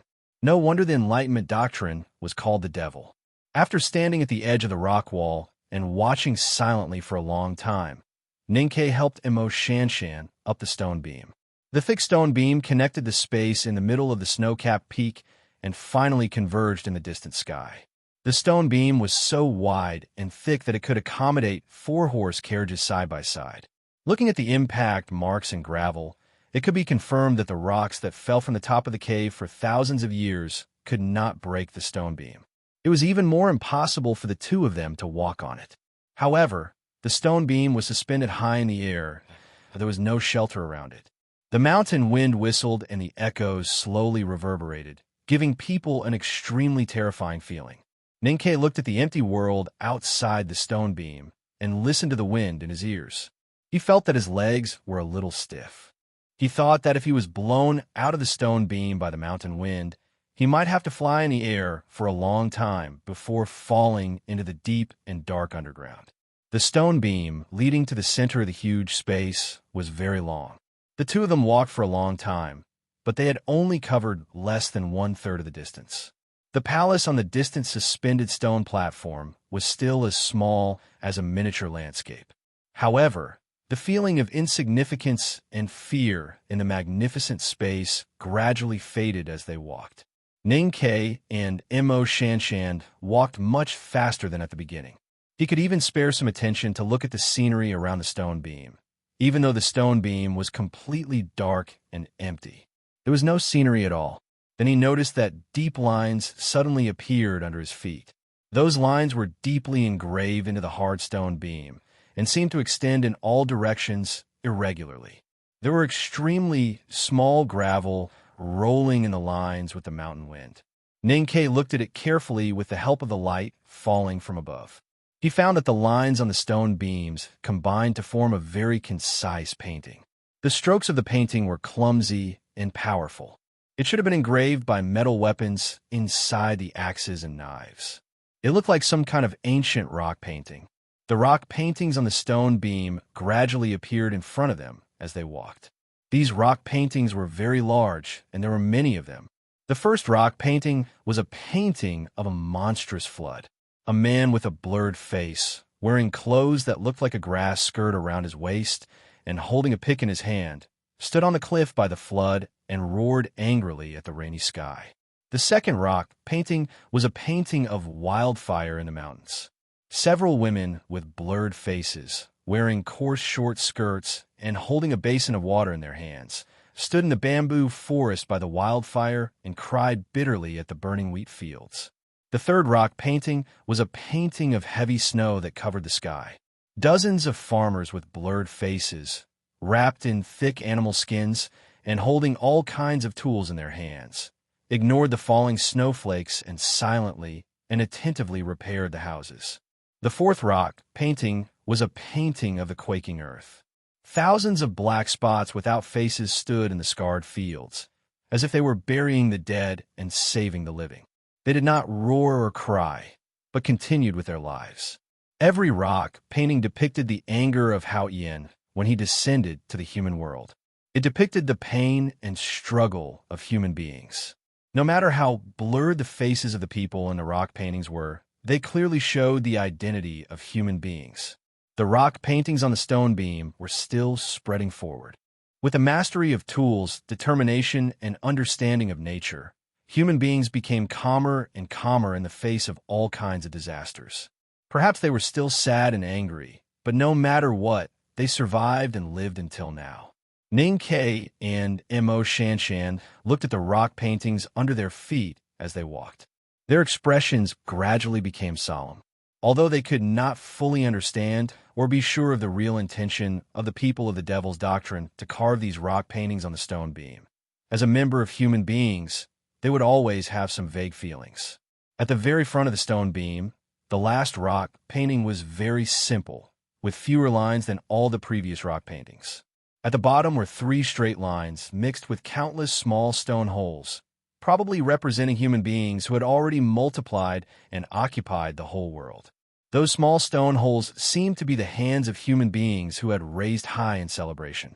Above the 3 straight lines, the deep stone lines formed a circle and a semicircle. Imo Shanshan frowned slightly and looked at the simple and incomprehensible patterns under her feet. She thought about what kind of information it contained, but no matter how she thought, she had no clue. Ninkei stared at the last rock painting, and his hand holding Mo Shanshan trembled slightly. He felt a little cold and vaguely guessed something, but felt that his guess was too absurd. Unfortunately, at this time in the abandoned front gate of the Devil's Doctrine, there was no time for him to think carefully about these questions of fauvism, symbolism, and Dali. Even if he wanted to think about it, the scene he saw after leaving the stone beam and stepping on the stone platform suspended in the middle of the snow-capped space did not allow him to think about it. Countless stone beams converged at this place, forming a natural stone platform. The stone platform floated tens of meters high in the air. The mountain wind whistled in from outside the platform, blowing the dust off the palaces and making them fall to the ground. There were countless piles of white bones outside the palace, and the floating dust fell through the gaps between the bones and did not fly up again. This process had been repeated countless times over the decades, so a layer of dust about a palm thick had accumulated under the eerie white bones, making people feel that these bones were lying in the river mud. Walking down the stone beam, Ninkei first saw the eaves of the Devil's Doctrine, and then the white bones and the dust outside the Devil's Doctrine, and then he could no longer move his eyes away. When the Devil's Sect was destroyed, it was unknown what kind of tragic battle it had experienced. There were so many dead people in the periphery. As time passed, these corpses had already turned into white bones. Only the sharp cuts on them and the scattered bones in the surroundings could prove some of the cruelty in the past. Ninkei helped Mo Shanshan pass through the pile of white bones and came to the stone steps near the main hall and found several complete corpses. The white bones inside the armor were protected by heavy armor, so they did not fall. Some of the skeletons still held their weapons tightly in their hands, and they did not let go for decades after they died. He had seen too many dead people in his life and had seen crueler scenes, so he could still maintain his calm and even squatted down to carefully study these complete corpses. However, Mo Shanshan had never seen such a horrible and cruel scene. Her beautiful face looked a little pale, and she clenched her hands tightly, unable to say a word. The weapons held in the hands of the dead were obviously extraordinary, and even after decades, they were still cold. Ninkei noticed that there was a strong aura of talisman on the armor these people were wearing, and he was shocked. He thought that these people must have been the most powerful powerhouses in the Devil's Doctrine in the past. He stretched out his fingers and gently brushed off the dust on the armor, trying to see the talisman clearly. However, he did not expect that when his fingertips touched the surface of the armor, there was a crisp crack, and the seemingly indestructible armor instantly cracked. The crisp sound rang out continuously, and the armor on the former powerhouses of the Devil's Doctrine in front of the stone steps all cracked, and the strong aura of talisman on it dissipated in the air and could no longer be felt. The broken parts of the armor were smooth and shiny, and it was obvious that it had been directly cut by a sharp weapon like a sword. Who could use a sword to cut such a strong armor so easily? Moreover, the sword style had not been released, and it had been condensed in the armor for decades, and only suddenly burst out when Ninkei touched it with his fingers today. Ninkei had his own answer in his heart, and he remained silent. Mo Shanshan had been shocked earlier, and seeing his silence, she could see that he was somewhat calm. She could not help but feel a little ashamed, and also some other feelings. The two walked up the stone steps and pushed open the door of the hall. They went straight to the point and saw a stone tablet that was as large as a mountain. This stone tablet seemed to be polished from a whole piece of rock, and its surface was extremely smooth. The wordless tablet? Mo Shanshan was the first to notice the stone tablet and thought of the legend she had heard, and said in surprise. Ninkei was vigilantly paying attention to the movements around him, and subconsciously asked, "What is the wordless tablet?" Mo Shanshan said in a daze, "The great divine priest of light who betrayed Hao Yin and founded the Devil's Doctrine once said that only time can hear those who know me, and those who sin against me. So when he died, he asked that there be no words left on the tablet, and let the world judge it. So the great divine priest of light is buried under this tablet?" Ninkei looked up in shock. And then his expression became even more shocked, because there were words on the wordless tablet. A line of arrogant words. Ku Howren of the Academy destroyed the devil's doctrine here. Please vote for me. To be continued. If you like this work, please come to Chidian. Come to vote for me. Your support is my greatest motivation. Chapter 268. The words on the steel were deeply etched into the stone, with the sharpness left by the tip of a sword. Ninkei looked at the row of words on the steel and slowly raised his eyebrows. He did not express any emotion and just looked at it silently for a long time. Then he left without saying a word, avoiding the scattered white bones at his feet to look at the side. He walked around the wordless steel a few times and finally went back to the front of the steel. He looked up at the steel again and raised his eyebrows as if they were about to fly up. He pointed at the words on the steel and said with a smile, "My youngest uncle wrote it." Mo Shanshan had once heard from her teacher that the front gate of the devil's doctrine was destroyed by a senior sublime being. However, for some reason, the name of the sublime being did not spread. She had once guessed that it might be the senior of the academy who disappeared after a glimpse of the world, but there was no evidence. This time, when she came to the front gate of the devil's doctrine in the wilderness, she saw Ning Kei's strange expression along the way, especially when he knelt in the stone array tactics. This made her even more certain of her guess. Now that she finally got the confirmation from Ning Kei, she still felt a little shocked and speechless. How powerful was the senior who destroyed the devil's doctrine with a single sword? She slightly frowned and pursed her thin red lips into a line. After a moment of silence, she looked at Ning Kei's frowning eyebrows and relaxed expression and said softly, "You seem to be very proud." Ning Kei nodded honestly. In order to resolve the mental impact brought by the steel inscription, he had looked around and found that the remaining aura of the dead powerhouses of the devil's doctrine was still strong. In particular, the white bones seemed to be harder than ordinary steel. He could not help but be shocked that so many powerhouses of the devil's doctrine were as vulnerable as the spring snow in front of youngest uncle's Howren sword. From this, one could imagine how terrifying youngest uncle's state was back then. In the back of the mountain of the academy, Ning Kei had already known that youngest uncle was definitely the world's most ferocious person through the indirect reaction of second brother and others. However, he still did not expect youngest uncle to be so ferocious. Could it be that when he broke through the front gate of the devil's doctrine, he had already surpassed the 5 states and achieved the king's way of the sage? As a disciple of the second floor of the academy, there was no reason for him not to feel proud to have such a youngest uncle. However, pride could not be eaten.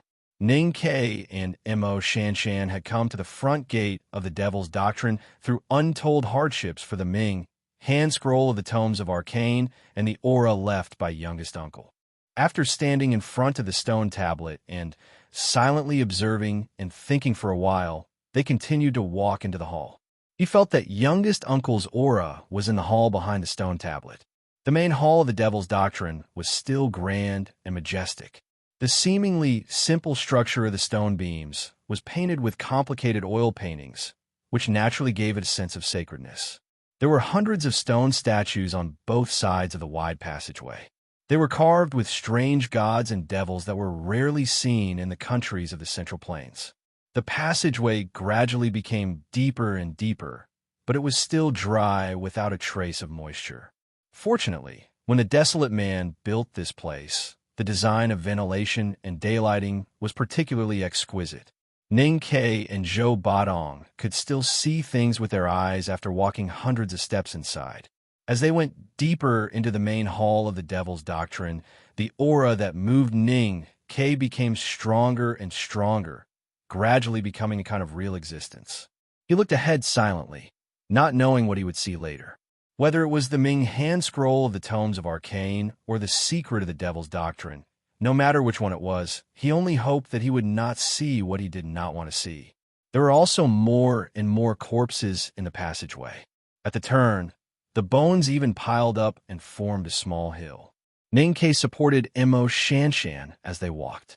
Looking at the increasingly deep sword marks on the wall, he could not help but feel his heart palpitate as he imagined the bloody battle that had happened here in the past. At the end of the passageway of the main hall of the Devil's Doctrine was a very ordinary room. This room should have been very spacious, but now a small hill of bones and dried corpses occupied the center of the room, making it extremely narrow and crowded. How many people died back then? Mo Shanshan looked at the pile of bones and corpses in front of her and subconsciously sighed softly. Her little hands were a little cold, and her voice was also a little shaky. As the core disciple of the Divine Hall's master of calligrapher, she had never liked or sympathized with the Devil's Doctrine. However, today, even she could not bear to think about the despair of the Devil's Doctrine back then. Ninkei looked at the small hill of bones and said, after a moment of silence, "I also do not know why youngest uncle wanted to destroy the Devil's Doctrine back then, but I think he must have his own reasons and reasons." At this moment, a voice suddenly sounded from the depths of the pile of bones.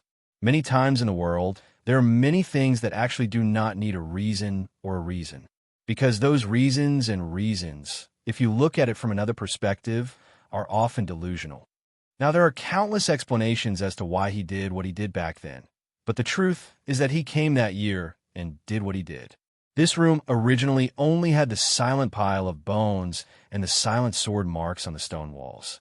It was so quiet that it seemed as if it did not belong to the human world. Therefore, the voice that suddenly sounded was very faint but very clear. This voice was very soft and very weak, with a sense of neutrality and peace. However, in the ears of Ning Kei and Mo Shanshan, not only was it very clear, but it was more like a thunder, which had nothing to do with the quiet environment. The verdant valley had disappeared from the depths of the vast Tianqi Mountains for decades. The Daming Lake had disappeared for decades. The front gate of the Devil's Doctrine had also been isolated from the world for decades. According to the knowledge and speculation of the world, this place had long become a ruin, and it was impossible for there to be any life. This was also what the two saw. There were only white bones and sword marks in the past. Who would have thought that there was actually someone alive here? Ninkei was shocked speechless. He pulled Mo Shanshan behind him as fast as he could, and then he pulled his bow, an arrow, aiming at the pile of bones with his most powerful weapon. Looking carefully, he found that there was a person in the pile of bones. The person was very old, so old that his hair and teeth were all gone. Only 2 strands of extremely long white eyebrows were fluttering on his face, almost reaching his shriveled chest. The person was wearing an extremely old monk's robe, which had long been tattered, hanging in front of his body like his eyebrows. The person was very thin, so thin that his chest and abdomen were sunken, and his limbs were as thin as firewood. There was no muscle or fat on his body, and his craggy bones were wrapped in a thin layer of skin. In particular, his deep eye sockets looked like 2 terrifying black holes. However, the gaze from the eye sockets was so compassionate and warm. Except for the thin and tight skin that had lost its elasticity and luster, the old monk was no different from the bones around him. Therefore, it was very difficult to find him sitting in the pile of bones. There were 2 very thin iron chains that pierced through the old monk's broken drum-like abdomen, and the other end was nailed to the hard wall behind him. The blood from decades ago had already turned black, smeared on the threads of the monk's robe. This scene was very strange, and the old monk in the scene was very terrifying. Ninkei's fingers trembled slightly, and he almost let go of the bowstring and shot an arrow.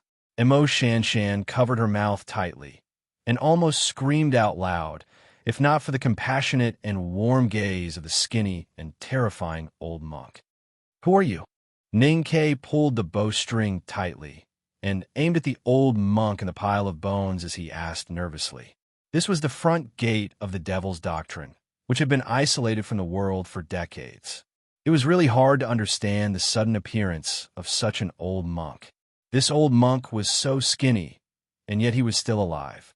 This was beyond the scope of ordinary people's thinking, and anything that was beyond common sense and incomprehensible usually contained great danger. "Who am I?" The old monk slowly raised his head, and the iron chains that pierced through his abdomen clanked. Perhaps it was because of the pain in his body. A trace of pain appeared on his skinny face. The gaze in his deep eyes was still warm, but with a sense of loss and reminiscence. After a long time, a trace of understanding suddenly appeared in the old monk's eyes. He moved the paper-like skin at the corner of his lips and revealed a trace of an ugly smile. He said, "I am a person who has bound myself. I made a huge mistake in the past, and it was a lifelong regret. So I used iron chains to bind myself here, and swore to use the rest of my life to release these dead souls from purgatory. I hope to atone for my sins." The iron chains pierced through his body, and the slightest movement of the old monk would cause him to reveal traces of pain. But his weak voice and gaze were still so calm and compassionate, like a spring breeze. Ninkei looked at the old monk, who was as skinny as a ghost, and asked blankly, "Atone for what sins?" The iron chains clanked again. The skinny old monk smiled at the white skeletal corpses around him. He stretched out his finger with difficulty and slowly stroked the edge of a white leg bone in front of him. He said, "To atone for the sins of murder." "The sins of murder?" The old monk looked at him and said calmly, "I entered Buddhism at the age of 20 and then became a Buddha. I thought that I was compassionate and would release all living beings from purgatory with the light of Buddha. Who would have thought that there would be a ground full of white bones because of me? This is my sin of murder." Ninkei understood the words, but he did not understand them. The front gate of the Devil's Doctrine was full of white bones. Legend had it that they were the souls of youngest uncle's sword. Looking at the sword marks and the row of words on the wordless steel, the truth should not be far from the legend.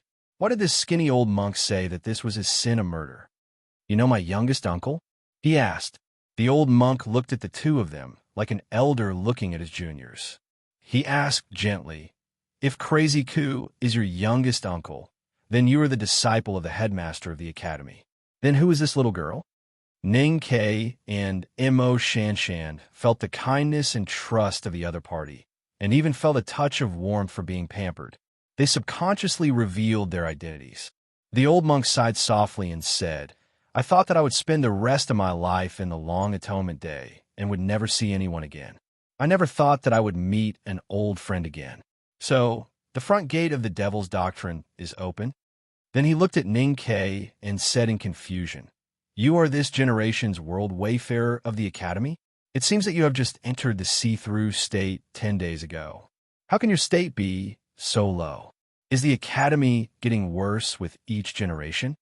Then the old monk looked at Mo Shanshan and said with a sigh, "Sitting on the Bone Mountain, I don't hear the morning drum and evening bell, and I don't know how many years have passed. I feel that I have only slept for a while, and now I have a successor." Ninkei knew that he was the worst world wayfarer in the history of the academy, and he was embarrassed to be pointed out by the old monk.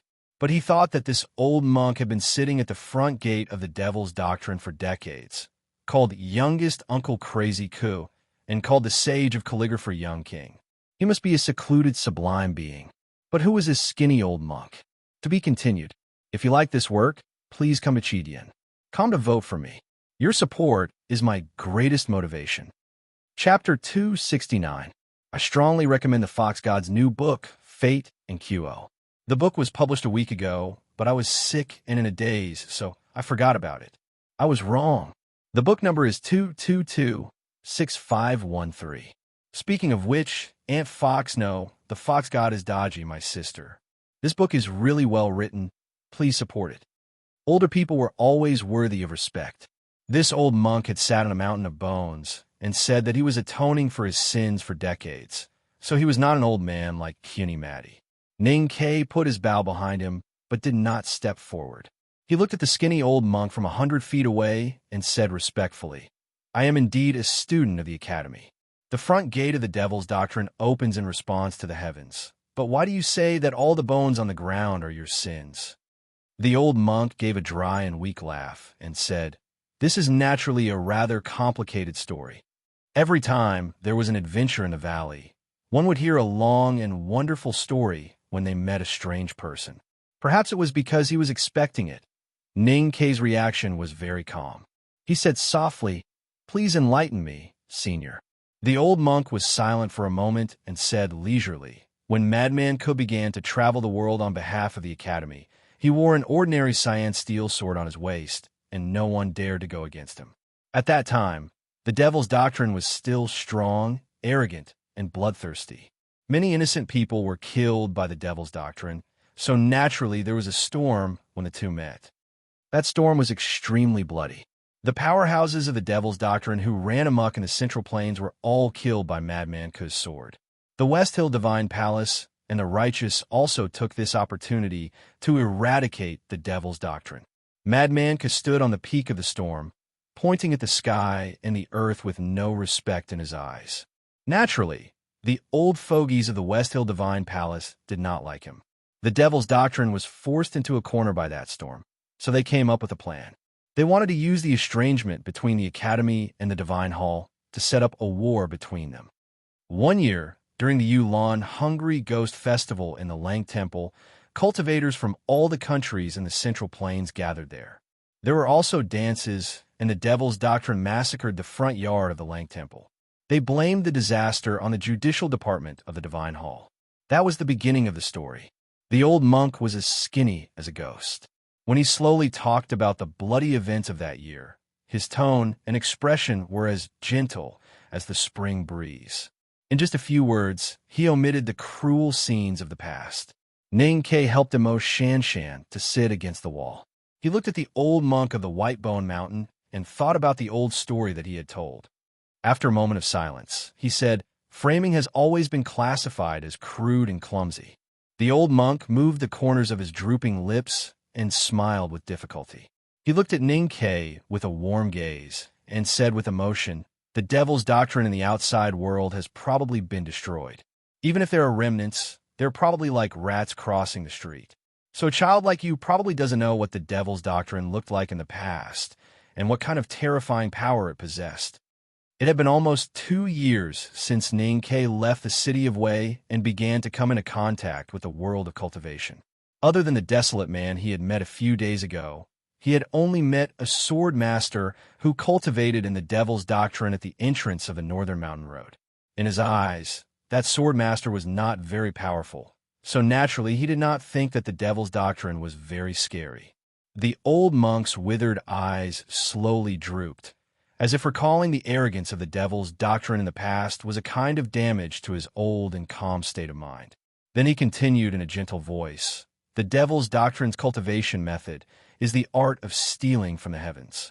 Those who cultivate in the Devil's Doctrine are healthy and have no psyche power, which is enough to avoid the prying eyes of cultivators. Back then, the people of the Devil's Doctrine used this advantage to infiltrate the countries in the Central Plains. Some of them became senior statesmen in the imperial court, and some of them became leaders of large clans in the countryside. Their power was as dense as a net. Even the imperial center administration of the Tang Empire and the West Hill Divine Palace had people from the Devil's Doctrine." The old monk slowly raised his head and looked at him calmly. He said, "If it wasn't for the fear of the Academy and the other unknown places, the Devil's Doctrine would have been able to change dynasties if they had gone all out. They didn't dare to act against heaven, but if they wanted to weave a conspiracy, how could they leave any loopholes?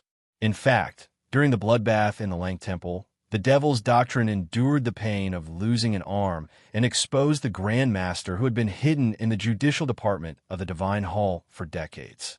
Then no one would doubt it." Ning Ke frowned and asked, "What does the bloodbath in the Lang Temple have to do with the Academy and youngest uncle?" The old monk sighed. His eye was full of pity. On the surface, the Devil's Doctrine bloodbath in the Lang Temple during the Yulan Hungry Ghost Festival was aimed at the cultivators of the righteous sects, but in fact, it was aimed at the envoys of the Tang Empire. However, the Devil's Doctrine wanted to provoke the madness of Crazy Ku, so their real target was the poor girls from the Tang Empire who only knew how to dance. Upon hearing this, Ning Ke's heart suddenly tightened. He knew from second brother that Mistress Jian and youngest uncle were old friends.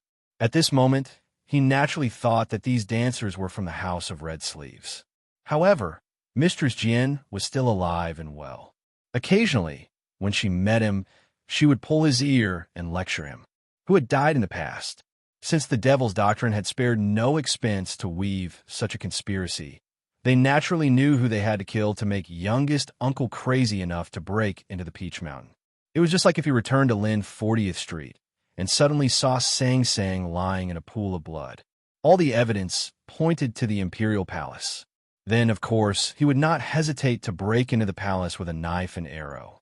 He would break into the Imperial study to tear the painting of blooming on the opposite shore, and then chop His Majesty into 365 pieces. But youngest Uncle did not break into the Peach Mountain.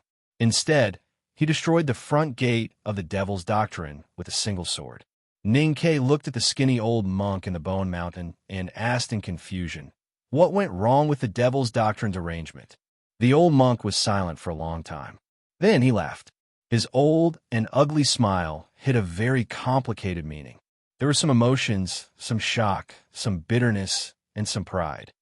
There was nothing wrong with the Devil's Doctrine's arrangement.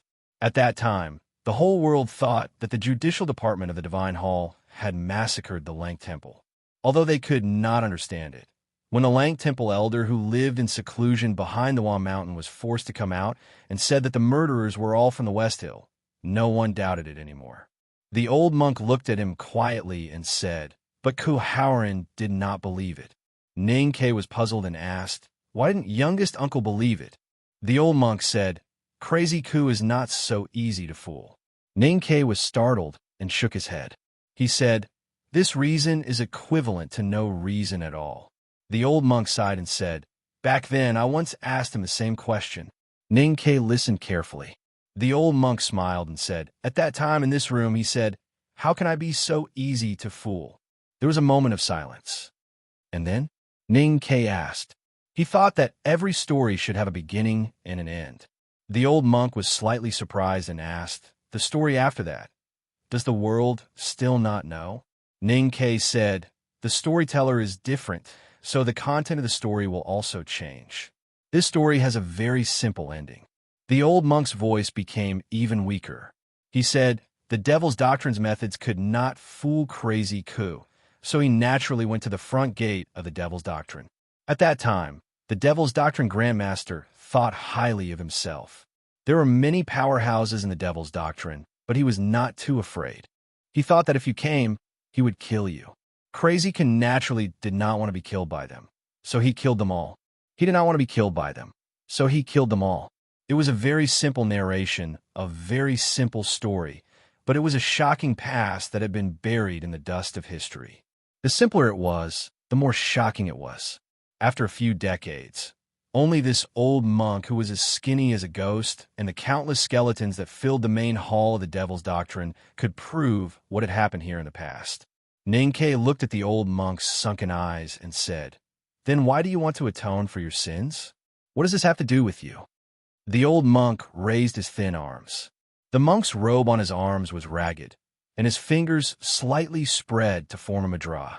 The joints under the skin of his 10 fingers could be seen horribly, like a pair of skeletal hands reaching out from the underworld. However, the madra formed by the skeletal hands faintly released a warm aura that calmed one's heart. It was as compassionate as 2 white lotuses that had descended from Haoyan. The aura between the skeletal hands and the white lotus madra was unusually strong and condensed, but it did not have the slightest lethality. As the aura was gradually released, a layer of extremely warm luster suddenly appeared on the surface of the skeletal bodies around the old monk, as if they were about to come to life. Ning Ke stared at the 2 pairs of skeletal hands in front of the old monk's abdomen. He felt the aura and was shocked speechless. The power that the old monk displayed was too profound and unpredictable. It was the most powerful state that he had ever seen in his life. Mo Shanshan sat leaning against the wall and looked at the white lotus madra formed by the old monk's skeletal hands. She suddenly thought of a sentence that her teacher had mentioned when she was young, and could not help but look surprised. In the West, there was a lotus that fell into the world. It had 32 petals, and each petal was different. Each petal was a world. Atonement. Naturally, it was because this sin was mine. Because there was never any conspiracy of the Devil's Doctrine. This conspiracy was also mine. I've known that the priest of the judicial department is from the devil's doctrine for many years. I also know what they want to do, but I didn't do anything. I sat on the cold black chair, holding my chin, and quietly watched them do this. Then I was ready to find the right time to tell Caharan. However, I still underestimated Caharan. He did not need me to take out the evidence that I had carefully preserved. He knew that this was done by the devil's doctrine. This was good. So I still sat quietly on the black and cold chair, holding my chin, and quietly waited for the arrival of the last moment. The old monk, who was as skinny as a ghost, sat among the piles of corpses. His skeletal hands formed the white lotus mudra, and his eyes were gentle and compassionate. Ninke widened his eyes and asked in a trembling voice, "Who are you? What did you want to do back then?" This was the second time the old monk had heard this question. He slowly raised his head and looked at the sky. The iron chain that passed through his abdomen moved and made a crisp sound. The pain returned to his skinny face. The old monk looked at the sky. His deep-set eyes were still warm. The white lotus petals formed by his skeletal hands bloomed. Back then, I wanted to destroy the devil's doctrine. I wanted Caharan to die. However, I did not expect that he would still be alive after I spent half of my life and effort to turn the entire devil's doctrine into a monstrous storm. As for who I am, the old monk retracted his gaze and looked at the two of them. He said gently, "I am the priest of judgment, Divine Lord Lotus." An incredulous voice suddenly sounded from the back of the room. The Tao addict, Yi Hong Yu, who was dressed in rags, had arrived. She looked at the mudra formed by the skinny monk in the middle of the mountain of bones. Her face was filled with disbelief and fanatical joy. Mo Shanshan almost shouted at the same time, "Master Lotus?" To be continued. If you like this work, please come to Chidian. Come to vote for me. Your support is my greatest motivation. Chapter 270. Yi Hong Yu suddenly appeared in the main hall of the Devil's Doctrine. Her left shoulder was covered with coagulated blood beads. Her red dress was torn and could not cover her body. She looked extremely embarrassed, but her eyes were still shockingly bright. Ninke did not know that she had relied on the chi in her chest to break all the stones in front of her and come to this place with great difficulty. However, he could guess what kind of hardships she had gone through just by looking at her. He could not help but admire her a little. Compared with the faint admiration, he was more nervous to see the Tao addict here. His right hand quickly reached behind him and held the hilt. He was ready to take advantage of the Tao addict's weakness to kill this terrifying enemy. However, he found that Yi Hong Yu did not pay attention to him at all. Mo Shanshan, who was leaning against the wall, did not pay attention to him. The Tao addict and the calligraphy addict looked at the skinny monk in the Bone Mountain, intoxicated and speechless. To the east of the West Hill Divine Kingdom, there was a large round stone pillar near the sea. It was used to resist the dangerous waves on the sea. Behind the stone pillar was the Kingdom of Song. Perhaps because it was used to the rain and wind on the sea, this inconspicuous small country had contributed many great people to the world. Many priests in the Divine Hall came from the Kingdom of Song. The great divine priest of light who had been imprisoned for many years also came from the Kingdom of Song. One night, many years ago, a water lily bloomed in the backyard of an aristocratic family mansion in the capital of the Kingdom of Song. Along with the lotus, a baby boy was born. So the baby boy was named Lian Sheng. The young master of an aristocratic family, Lian Sheng, was not too amazing in his youth. Like the other young masters around him, he studied and took exams. Then he was awarded an official position and married a wife. However, his wife died of illness before he had a child. After his wife passed away, Lian Sheng built a grass hut near the grave. He was sad and withered and did not show his happiness for 3 months. One night, it was raining heavily outside the grass hut. Lian Sheng walked into the wind and rain and meditated for half a night. He came back in wet clothes and wrote a mourning essay for his wife. Then he threw the brush into the new grass in front of the grave and floated away with a laugh. In the following years, Lian Sheng visited the mountains and many cultivation sections. At that time, the essay for his wife was spread to the world and caused many people to cry. He was already famous, and all the sects treated him with respect, but they were not willing to talk to him about cultivation. In the autumn of the second year, Lien Sheng swam to the Hua Mountain and took shelter in the Lang Temple when it rained. That night, when he was lying quietly in the back hall, he happened to hear an old monk talking about Buddhism.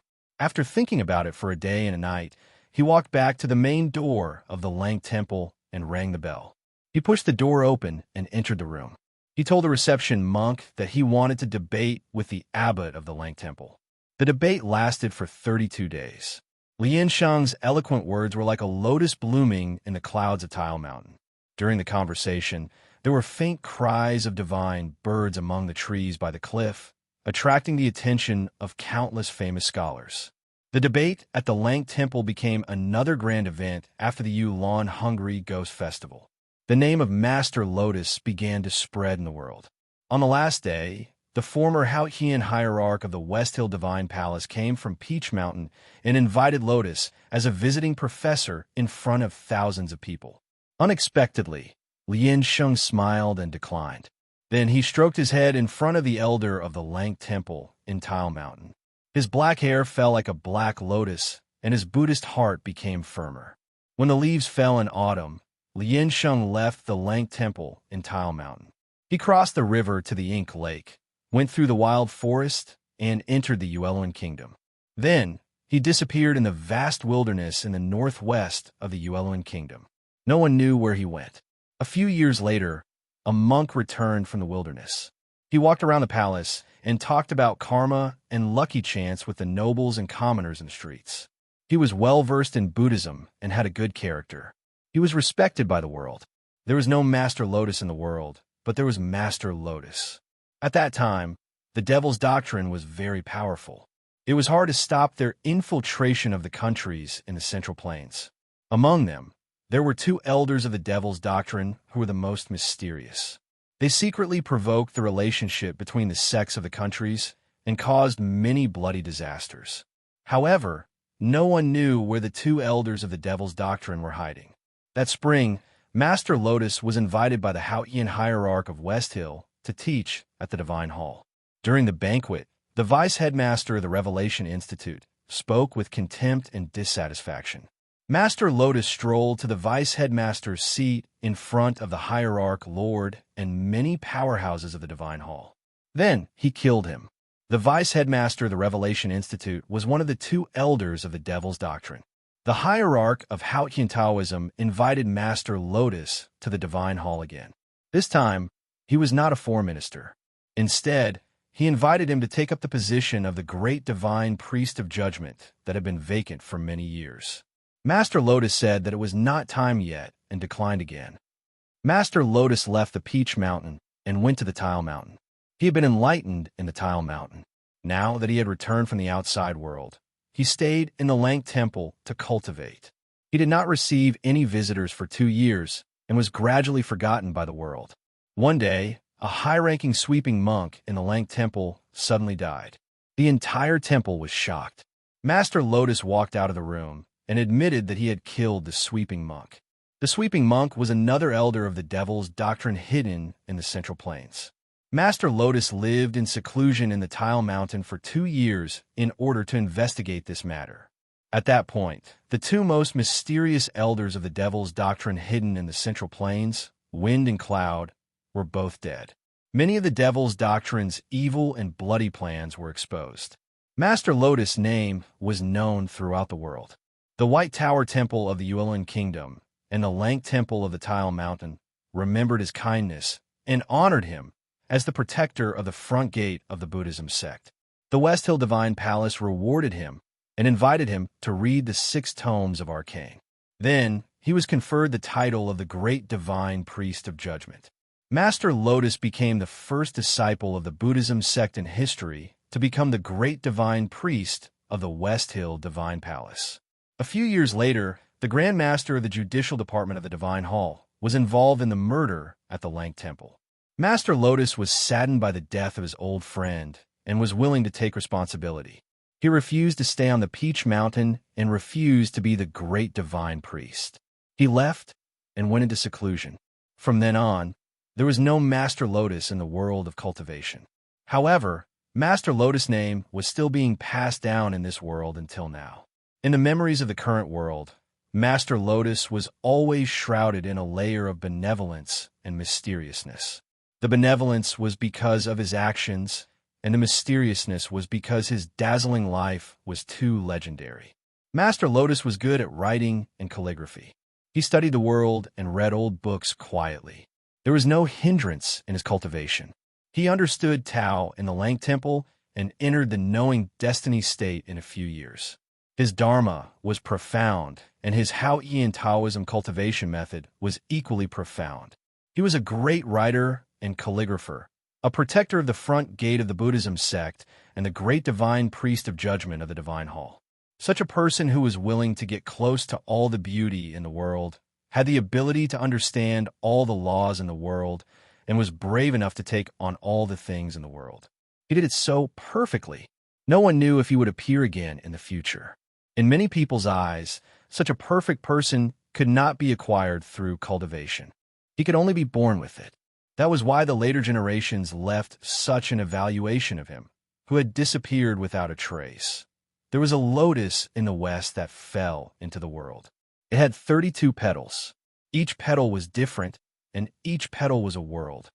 His Buddhist name was Lianxing 32. He was like a white lotus that had drifted down to the mortal world. Every single lotus petal that bloomed like jade revealed a great ability, and it brought a trace of comfort to this ugly and filthy world. Ning Ke knelt down and kowtowed to the mossy sword mark on the stone in the great blockage formation outside the front gate of the Devil's Doctrine. It was because he was kowtowing to his elder, the closeness in his blood, the admiration and yearning in his spirit. To the Tao addict and Mo Shan Shan, Master Lotus was also a mountain that had been in their consciousness since the beginning of cultivation. Their blood flowed naturally with closeness and admiration. That was why they did not care about what Ning Ke was thinking at this moment. They did not have any desire to fight. They knelt down and kowtowed to the skinny old monk with great respect.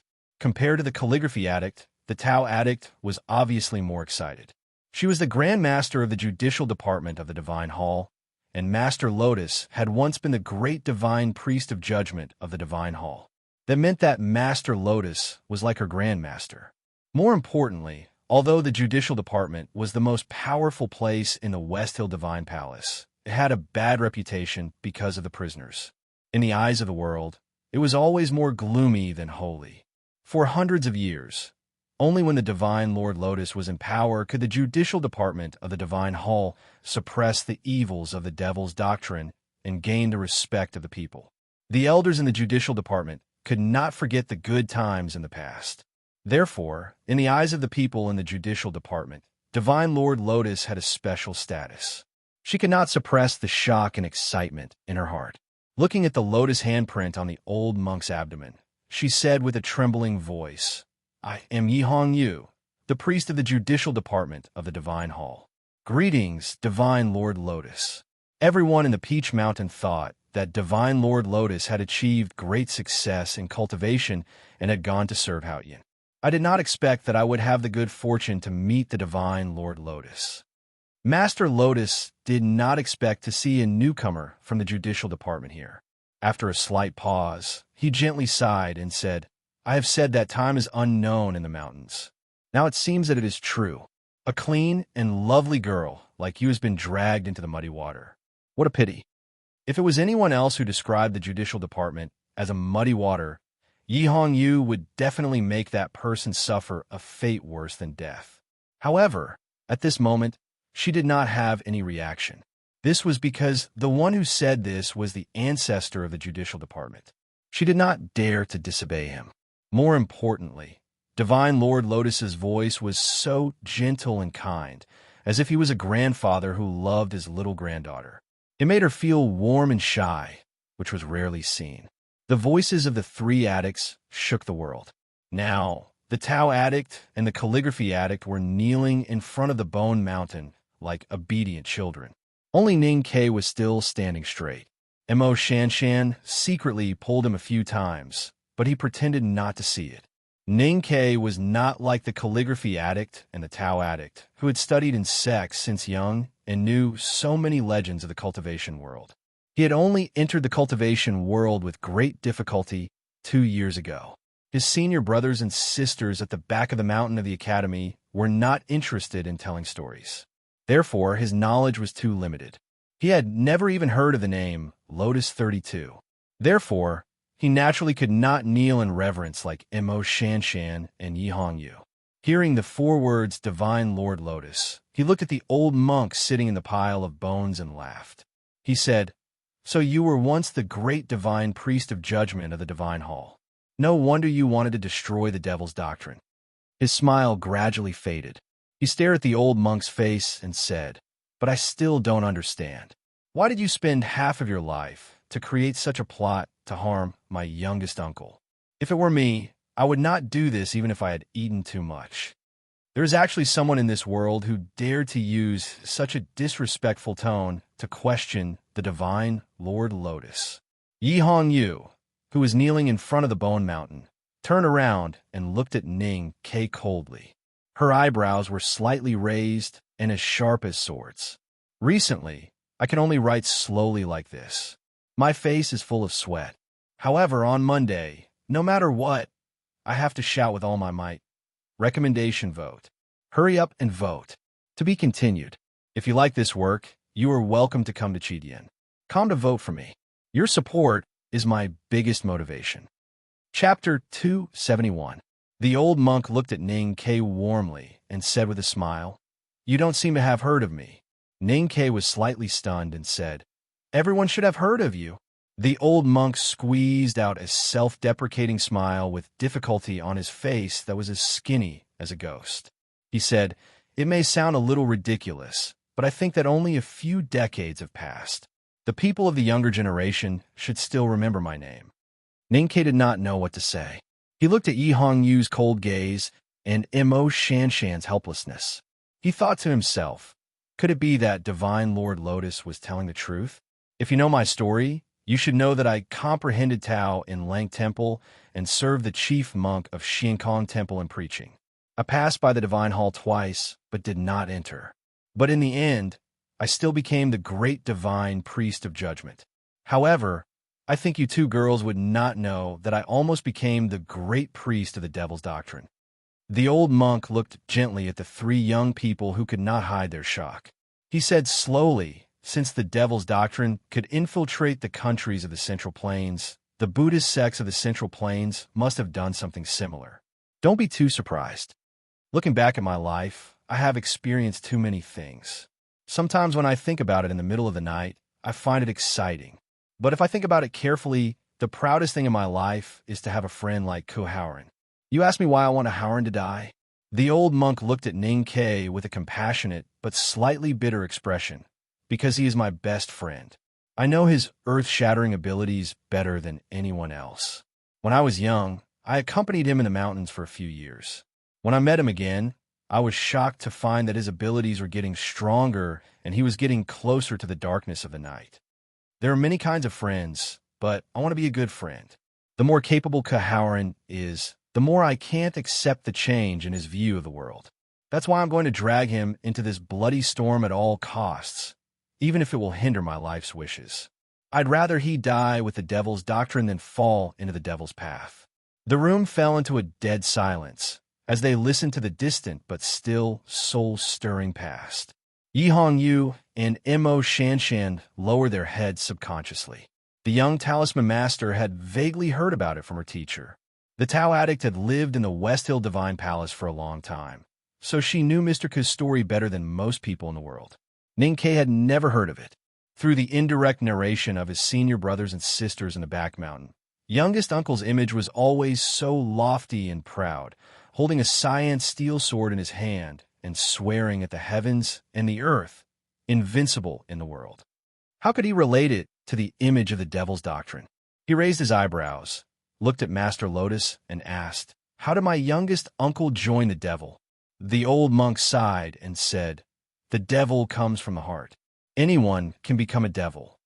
Ning Ke was not a typical Tang, but he still retained a lot of Tang's bearing in his bones. He did not believe this at all. He shook his head and said calmly and affirmatively, "My youngest uncle is invincible in the world. He is the most powerful in both strength and spirit. He does not need external help, so why would he cultivate the devil's doctrine?" The old monk said with a gentle expression, "He has never cultivated the devil's doctrine. Just as you said, he does not need the help of the devil's doctrine. But you do not know that a person like Ku Hauran is like the great divine priest of light 1,000 years ago. He will not be confused by external factors, but he will go astray because of his own thoughts. When his view of the world changes, he will start to turn his back on the glory of Hao Ian and walk towards the dark side." Ning-Ke was stunned and said, "I don't understand." Hearing this honest or stupid answer, the old monk laughed and shook his head very slowly. Then he gradually stopped laughing and looked at Ning-Ke calmly and said, "Anyway, when he picked up that sword, he had already become a devil." Ning-Ke asked, "Hauran's sword?" The old monk agreed. Ning-Ke thought of the book, a preliminary exploration of Hauran's sword that he read in the old library, and the sword-riding skill that second brother taught him in the back mountain of the academy. After a moment of silence, he shook his head and said, "Hauran's sword has nothing to do with the devil's doctrine."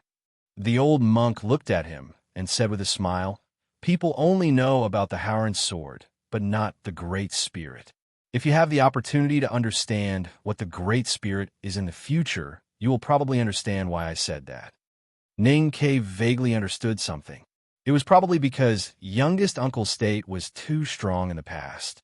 In order to achieve a breakthrough, or in philosophy, he created the Great Spirit, just like the great divine priest of light 1,000 years ago. However, the Great Spirit was something that Hao Ian did not allow to exist, just like the devil's doctrine. "I still don't understand." Ning-Ke looked at the old monk in the White Bone Mountain and said with a smile, "Anyway, I do not believe that youngest uncle will become a devil. This was unreasonable. Anyway, whether it was the Tangs or the Academy, they were best at being unreasonable." He thought to himself, "After all, this is the past from decades ago. Even if you were the divine Lord Lotus, what can you do to me?" Mr. Ku did become a devil later on, Yihong Yu suddenly said. She turned back to look at Ning-Ke and said, "In the end, he was punished by heaven and died." Ning-Ke was stunned. Then, he jumped up like a wild cat whose tail had been stepped on. He scolded loudly, "Punish your mother!" Hearing such vulgar words, Yihong Yu strangely did not retaliate in anger. Instead, she looked at him with a complicated expression. After a moment of silence, she said, "I respect Mr. Ku and will spare your life for now." Looking at her reaction, Ning-Ke suddenly understood that she was telling the truth. In the back of the mountain of the academy, second brother had said that youngest uncle had died, but he did not say how he died. Regardless of whether it was Master Yin Sei or other cultivators, no one had ever mentioned that there was a youngest uncle in the academy. It turned out that youngest uncle had used such a method to leave this world. Youngest uncle was second brother's idol. Second brother was Ning-Ke's idol. Hence, youngest uncle was his biggest idol. It was a pity that he had only heard a few words in the wind. Hence, he did not have a clear image of youngest uncle. He could only vaguely feel proud from afar.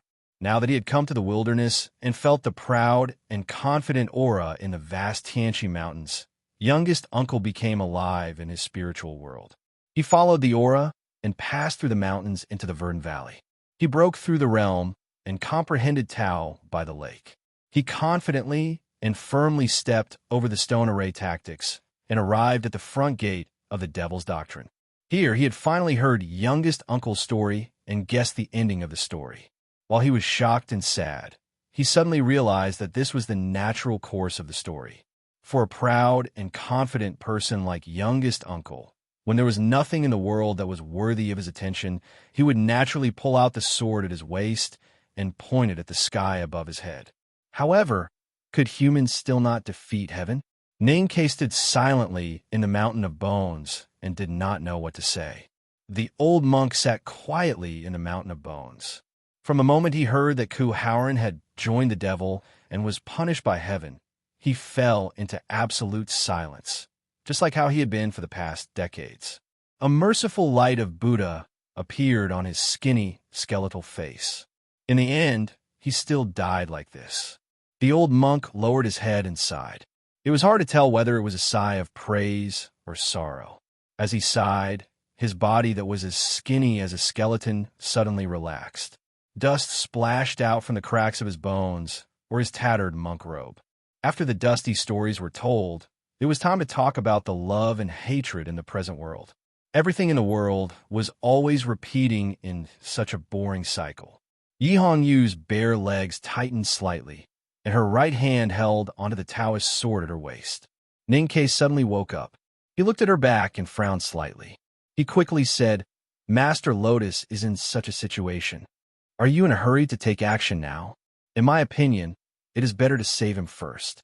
The old monk slowly raised his head and looked at the young man calmly and mercifully.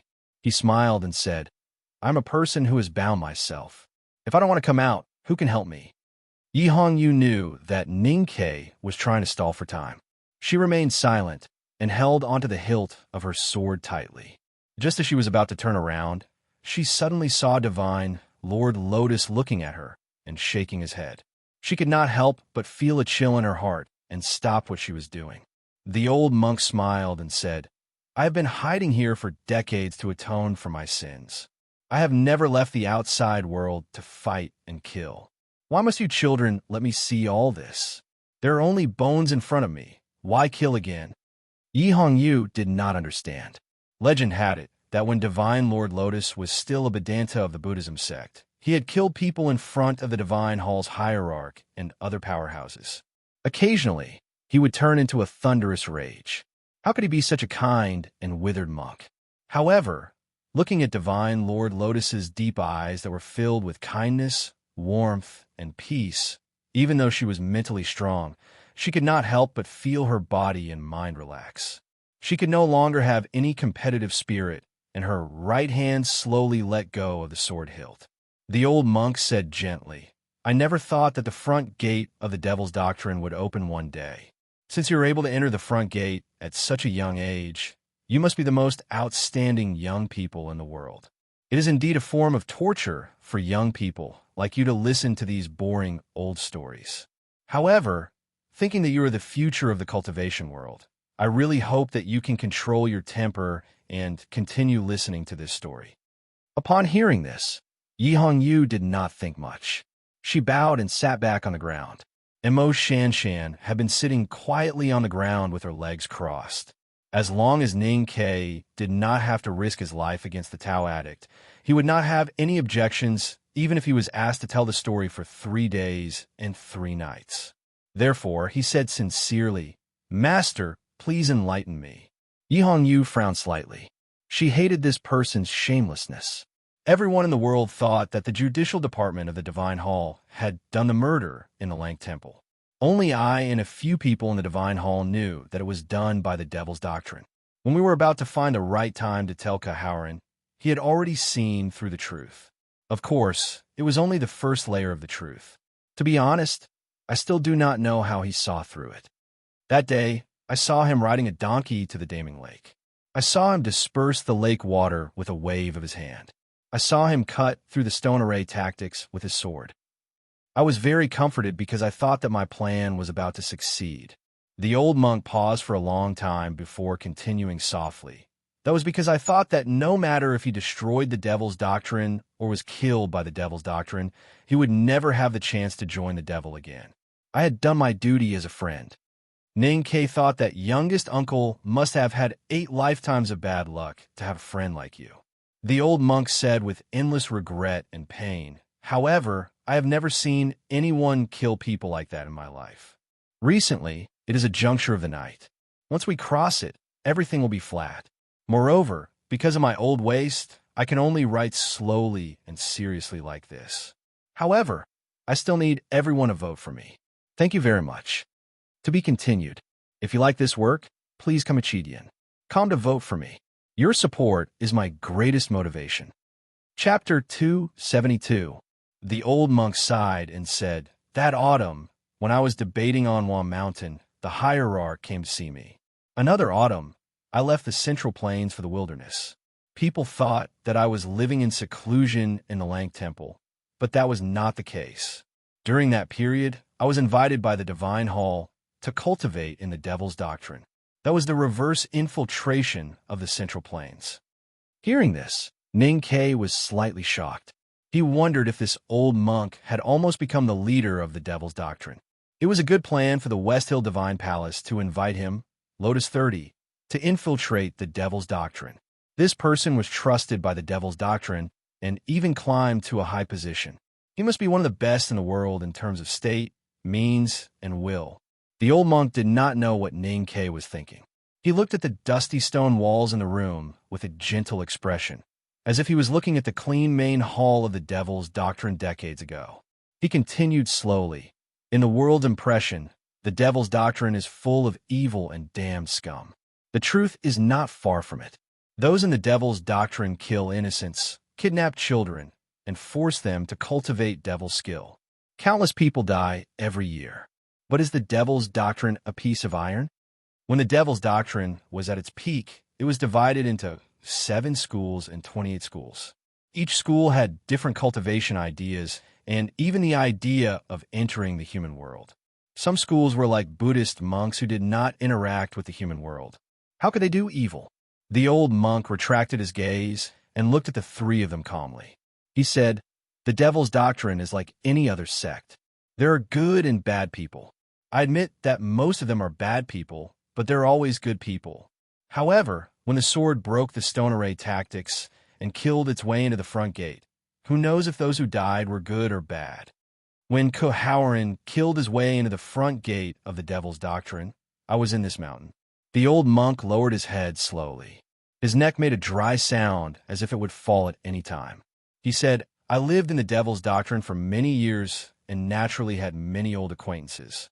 I knew that some were greedy, some spoiled their concubines, and some loved to be their children's horses.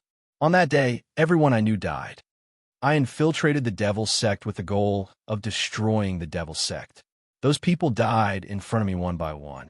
I should be happy, but I don't know why, but I just can't feel happy. Looking at those familiar faces being sliced in half, the children who used to jump on my knees being sliced in half, the blood spreading out of the temple, dyeing the lower half of the wordless monument red, flowing down the stone steps, and finally dripping slowly into the pitch-black abyss along the stone beams that you should have seen. I suddenly realized that I was very sad. Ning Ke frowned slightly and said, "Enough." The old monk looked at him mercifully and shook his head slowly, saying, "This is not your youngest uncle's killing karma. I am recalling those scenes not to blame him. I just want to understand, what exactly is a demon? Is the Devil's Doctrine, which slaughters the innocent, the devil? Or is the murderous Kohawarin the devil? Because I was worried that Kohawarin would become a demon and cause him to kill so many people. Would that make him become a demon instead? Or could it be that I, the one who secretly arranged everything behind the scenes, was the real demon?" Looking at the blood on the ground, I began to ask myself some questions. The old monk's voice gradually became doubtful. This kind of doubt was the doubt of standing on the Peach Mountain and looking at the sky. It was the doubt of standing in the ruins and feeling the vicissitudes of history. It was the doubt of oneself and this world. How should we differentiate the right path and the devil path? What exactly is a demon? If we are to differentiate based on ideology and morality, then the Devil's Doctrine is a demon who slaughters the innocent. Then who doesn't kill in the long road of cultivation? The Buddhism sect says that all living beings are equal. If we are to become a demon by killing people, then what about butchers who kill pigs? When we were young, we picked up stones to kill stray dogs on the road. When we gnawed on pig shrouders until our hands were covered in grease, and we tore off the strong tendons with relish, did we ever think that this was the flesh of a pig? Did we become a demon when we were doing these things? If we are to differentiate based on birth, the Devil's Doctrine originated from the great divine priest of light 1,000 years ago. According to historical records, the great divine priest of light was virtuous, compassionate, and brilliant. How could he be innately evil?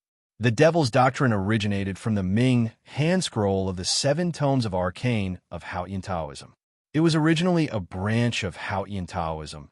So why did it become a demon? The old monk looked at the 3 young people in front of him quietly and said softly, "The front gate of the Devil's Doctrine has been destroyed, and blood flows like a river." After that day, I've been trapped here to atone for my sins for decades. I've been thinking about this question for decades. Ning Ke and Mo Shanshan were silent as they pondered over the words of the previous generation's eminent monk. Yi Hongyu suddenly raised her head and said without hesitation, "Divine Lord Lotus, you are wrong. The reason why the Devil's Doctrine became a demon has nothing to do with ideology and morality, nor does it have anything to do with one's birth. It is because the cultivation method itself is an evil one. Haotian sent divine light to the world, bestowing warmth and light. Only then can all living things in the world grow, and only then can there be a flow of aura between heaven and earth. However, the cultivation method of the evildoers of the Devil's Doctrine forcefully snatched the chi of vitality from nature and recklessly absorbed the heaven and earth into their bodies. It is equivalent to stealing the light of heaven's benevolence. If these evildoers are allowed to grow stronger, the aura of heaven and earth will gradually dry up, and the world will be destroyed. What then? This kind of cultivation method blasphemes Haotian and overturns the heaven and earth. It is a great disrespect, and that is why it became a demon." The young girl's voice was exceptionally firm and clear at this moment. This matter involved the difference between Taoism and the devil. Even when facing the divine Lord Lotus, whom she respected and admired, she remained calm and unyielding. She said in a low voice, "The difference between Taoism and the devil is not in ideology or bloodline, but in the difference between survival and destruction of the world. It is like black and white, light and darkness. How can they be compatible? Divine Lord, you are wrong." Yi Hongyu's crisp voice helped Mo Shanshan to dispel the doubts in her heart. She nodded slightly and thought that what she said was true. The difference between Taoism and the devil was whether one had good or evil intentions towards the world. In the past, Ning Ke did not understand why the cultivators of the West Hill Divine Palace, the Buddhism sect, and the Tang Empire would treat the Devil's Doctrine as enemies when it was mentioned. It was so resolute that it made one's heart palpitate. Today, Yi Hongyu's words finally made him understand the reason behind it. The Devil's Doctrine's cultivation method absorbed the chi of heaven and earth for one's own use. The higher one's state, the more chi of heaven and earth one could absorb. If the Devil's Doctrine was allowed to develop in the world until everyone started cultivating the Devil's Doctrine, the entire world's chi of heaven and earth would be sucked dry. By then, the world would be destroyed. It was like a flock of sheep on the grassland. If they ate all the grass on the grassland would become a desert and the sheep would naturally die. He finally realized that the reason why the Devil's Doctrine was viewed as an enemy by the world was because of an environmental problem. The Tao addict, the calligraphy addict, and the flower addict were the 3 addicts in the world. If they were in another environment that Ning Ke was familiar with, they would be those intelligent girls who studied both arts and sciences and shamelessly studied until 3 o'clock every night. These girls were usually stubborn and crazy. They loved to say things like, "I love my teacher, but I love the truth more." The Tao addict, Yi Hongyu, was like all the cultivators in the world like Ning Quebec. She had once doubted the difference between the world and the Devil's Doctrine. She had thought about it and even reflected on it. However, she was different from other cultivators. She was not limited by the world's fixed views and gradually stopped thinking about these problems. She did not let her hatred towards the devil become a part of her instincts. Instead, she constantly increased her understanding of the world and learned from it. She finally came up with her own views. This kind of thinking was 1,000 times more resolute than the beliefs of those ordinary cultivators. That was why, even though she was extremely respectful towards the divine Lord Lotus, she still insisted on her own views and refused to bow down. That was because she believed that this was the truth. Her views were neither hypocritical nor pretentious. She did not talk about lucky chance, karma, or the killing. She only talked about benefits and benefits. She talked about whether the devil's doctrine and the Taoism doctrine would bring benefits or harm to the world. Because it was simple, it was certain, and it was extremely difficult to refute. However, Master Lotus was, after all, Master Lotus. He only used a simple sentence to make Yi Hong-yu's seemingly unbreakable point of view relax and waver. This was because Master Lotus was more knowledgeable and had spent more time to study and reflect. Furthermore, Yi Hong-yu's point of view was not tied tightly enough. I have said before that I once lived in the Devil's Doctrine for a period of time. I did not find the Ming hand scroll of the Tomes of Arcane, but I came into contact with many skills of the Devil's Doctrine. I believe that no one in this world has a deeper understanding of the Devil's Doctrine than me.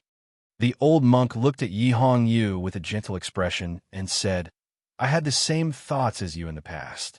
However, after I saw the cultivation of the people in the Devil's Doctrine, saw their birth and death, and saw their relationship with heaven and earth, my thoughts gradually changed. That was because I was the same as you now. We have both forgotten a very important problem.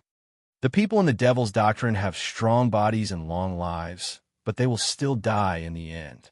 When they die, the chi of heaven and earth that they have cultivated for decades, or even hundreds of years, will return to heaven and earth as their bodies stiffen and die. After a moment of silence, the old monk smiled and said, once you understand this, you will understand that the Devil's Doctrine does not want to build another world. Instead, they want to open up a space that belongs to them. That space could be a lake, a mountain, or a beautiful grassland. However, no matter which it is, this space will eventually become a part of heaven and earth. Both of us were born in this world and grew up bathed in the divine light of Hao-Yin. We cultivated and breathed. In the end, our bodies turned into ashes and our aura dissipated. Both of us returned to the embrace of Hao-Yin. Perhaps our paths are different, but our starting and ending points are the same. Then, can you tell me, what is the difference between the Devil's Doctrine, Taoism sect, and Buddhism sect? Yi Hong-yu was slightly stunned and could not answer. She felt that there was something wrong with Divine Lord Lotus's words. However, she could not pinpoint the problem in such a short period of time. The old monk looked at her and said calmly, I know what you are thinking. The people in the Devil's Doctrine will die. Then, they will not cause any harm to this balanced and great world. If they can live forever after joining the Devil's Doctrine, then Taoism, or should I say, your vigilance and enmity will be valid. However, when has there ever been an immortal in this world? Yi Hong-yu slowly sat on her lap. Her black hair flowed down from her shoulders, and she looked a little lonely. These words had a huge impact on her Taoist heart. Usually, if she heard someone saying that Taoism and the Devil's Path had the same goal, she would definitely laugh coldly and draw her sword to kill them. However, the person who said these words today was the Divine Lord Lotus, whom she respected. More importantly, there was nothing wrong with Divine Lord Lotus's words. The old monk seemed to be able to sense her uneasiness and faint fear.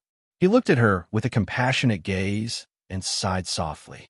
Then, he raised his right hand with difficulty and stretched it toward the sky. His fingers shone brightly. Yi Hong-yu looked over in shock. Ning Ke and Mo Shanshan looked over in confusion. The three of them could feel the holy aura release from the old monk's skinny fingers at the same time. In order to atone for my sins, I set up the confinement in this room. This confinement is the world outside of my body. The chi of heaven and earth here is thin and uncontrollable.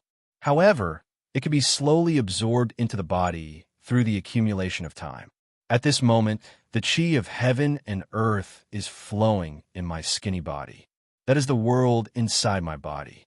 When these two worlds come into contact, a wonderful state is born.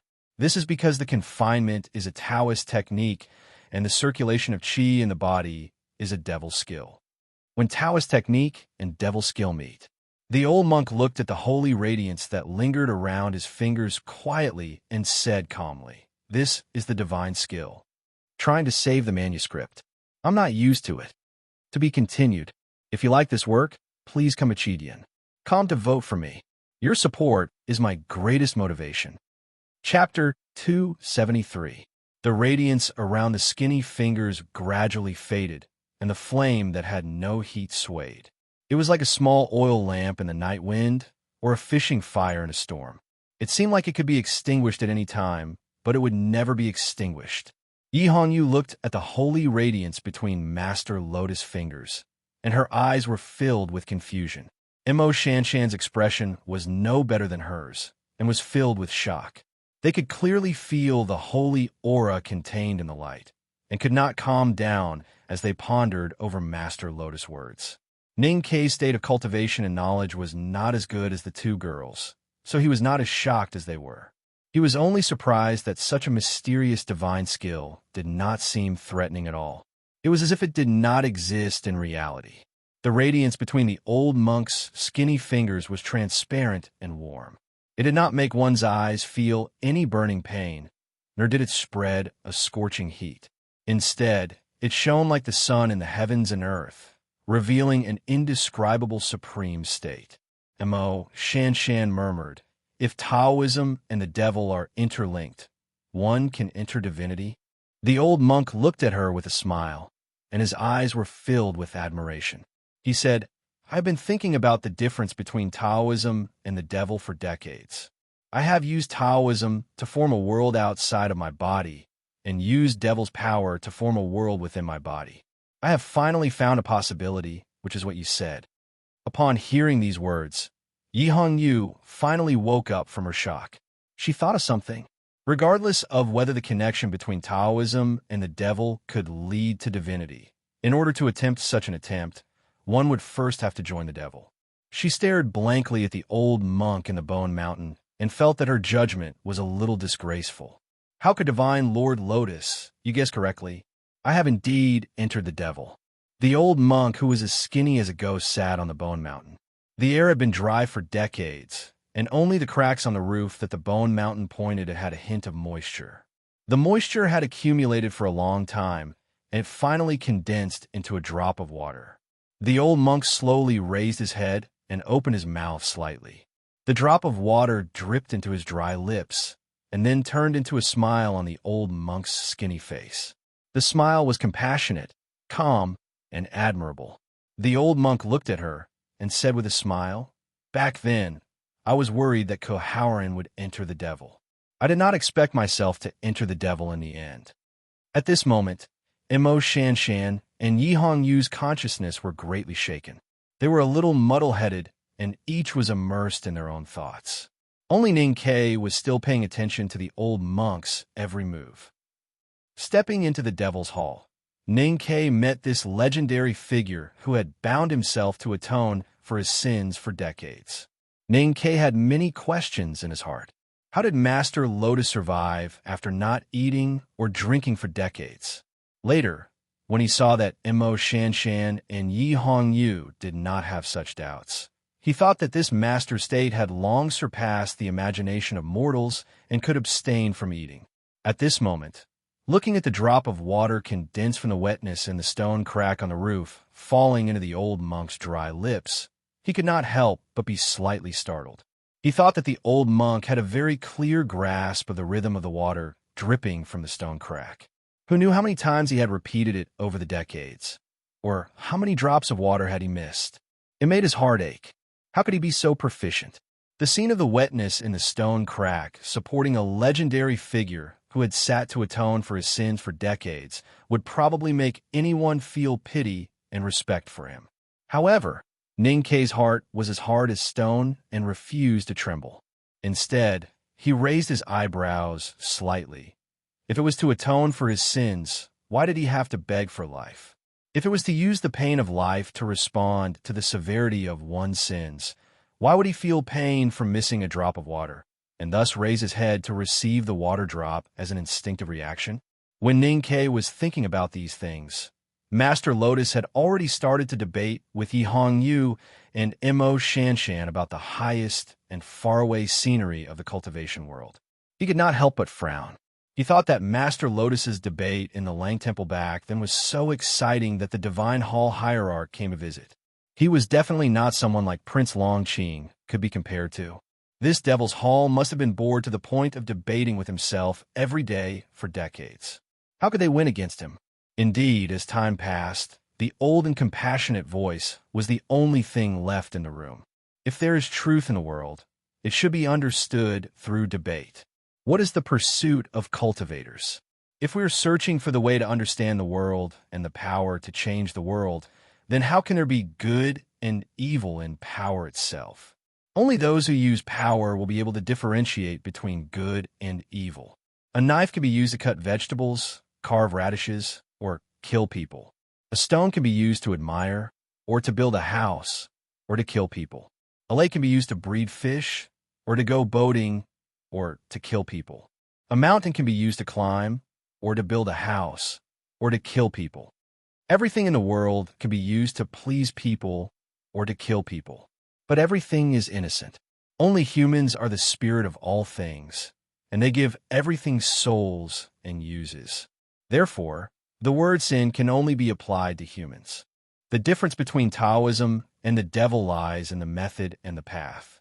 Just like everything in the world, how can we incriminate them? The only thing that can be sinned is still humans. The old monk's words were not difficult or obscure at all. He did not use mysterious words to cover his words with a layer of mystery. He slowly explained these simple and plain principles, crushing the cultivation world that he knew for the three young people to listen to. The old monk's voice was weak, and his slightly hoarse voice was full of love for the world and compassion for all living beings. His tone was calm but convincing. It could be said that any words he said were profound truths. Ning-Ke did not listen carefully, but he was unknowingly attracted by the old monk's words. He sat on the ground and began to listen attentively. As the benevolent voice entered his ears, his tense mind since coming to the wilderness gradually relaxed, and his body also became relaxed. The room in the devil's palace seemed to have accumulated decades of loneliness, isolated from the world and extremely quiet. Only the old monk's voice slowly bloomed like a lotus flower, gently echoing. These voices and words eventually turned into lotus petals that turned into spring water, reverberating between the walls and the soul. Wave by wave, it spread over and made people feel warm and comfortable. Among the corpses, there was a skeleton with half of its dried meat left. The skeleton raised its head to the sky. Its withered, bony claws stretched out behind its head like a cushion, and its fleshless right leg rested on its left knee, as if it was listening quietly and happily. It was not known whether it was because of the wind blowing or the dripping water, but the skeleton's head would occasionally nod twice, as if it was in agreement. After an unknown amount of time, the teaching and explanation that reverberated between the room and the soul slowly stopped. The old monk looked at the three young people with a gentle expression. Looking at their thoughtful expressions, he smiled and said, "The front gate has opened, and the world will definitely be troubled again. Carefully calculating, it is probably time for me to leave." Yi Hongyu looked up in shock, not knowing what to say. The old monk looked at his skinny hands that had unknowingly formed a lotus seal. After a moment of silence, he said indifferently, "My life, in the eyes of the secular world, is already considered wonderful. I was born in Buddhism and advanced to Taoism, but eventually followed the devil's sect. Now that my life is coming to an end, I think that the great divine priest who founded the devil's doctrine 1,000 years ago said that those who know me will sin against me. Only time can hear me, and I can't help but feel that it is meaningless. But who can really be completely unconcerned about life and death? Even if you have already escaped from death, who cannot have a trace of nostalgia for the world? Do you want to leave some traces in this world? Even I am the same." The old monk slowly raised his head and looked at the three people in front of him. He smiled and said, "I have cultivated in 3 sects and have been trapped for decades to atone for my sins. I dare not say that I have achieved great success, but I have gained something. I would like to pass on a little power in this body and my knowledge of this world. I wonder who among you is willing to accept my mantle." It was rumored that the grand cultivators who had cultivated to the extreme could even vaguely feel the time when they would leave because they had a deep enough understanding of the world. Master Lotus had been trapped in the front gate of the devil's doctrine to atone for his sins. He had suffered in hunger and suffering for decades, and finally encountered the reopening of the front gate and a younger generation of disciples. This kind of opportunity might be the wedge between life and death. Therefore, when they heard that he was about to leave this world, although the three of them were shocked, they were not completely unprepared. However, when they heard that Master Lotus had decided to pass on his mantle, even Ning Ke, who had been forcing himself to stay calm, could not help but be shaken. Yi Hongyu's sense of perception was even more unsettled. She clenched her fists tightly and could not say a word. The two most important things in life were the way to understand the world and the ability to change the world. The three of them had been listening to Master Lotus's method of understanding the world for a long time. The ability to change the world was naturally power and state. There was no such thing as passing on power in the right way of cultivation. Only the most powerful people in the devil's doctrine would pass on their power to their chosen successor through enlightenment before their lifespan ended. Master Lotus should be using this method to pass on his mantle. What kind of person was Master Lotus? Ning Ke had never heard of him before, but he was very clear now. He was well-versed in Taoism, Buddhism, and the devil's doctrine. He had been to two unknown places and had been the protector of the front gate of the Buddhism sect. He had been the great divine priest of judgment of the divine hall and had almost gotten the position of the leader of the devil's doctrine. He was qualified to travel and be friends with youngest uncle. He had cultivated both Taoism and the devil's doctrine to the divine skill after staying in the Forbidden Mountain for decades. Such a person was, of course, the most powerful existence in the world. If he could inherit his mantle, how many years would he have to struggle on the long and difficult path of cultivation? How strong would he be able to get? What kind of magical world would he come into contact with? More importantly, Ning Ke was very clear that if he could inherit his mantle, perhaps it would not take long before he could tear General Xiaohou, princely Pei-Yin, and even the shadows hiding behind them into pieces. He did not need to rely on the power of the academy, nor did he need to put his senior brothers and sisters in the back of the mountain in a dilemma. He could easily take revenge for the hatred that he had been guarding for more than 10 years. His parents who had loved him dearly in this life lying in a pool of blood, his young playmate who had been trampled to death, the chopper that was stained with black blood, the two people who had fallen in the woodshed, Darky who stood by the gray wall on a rainy day, and the innocent villagers who had died tragically in Darky's hometown. All of these images appeared in his mind at this moment, looking at him quietly. In fact, the hatred for the massacre of his family had already faded away in his heart. However, he was afraid of this indifference, so he wanted to engrave the hatred deep into his bones.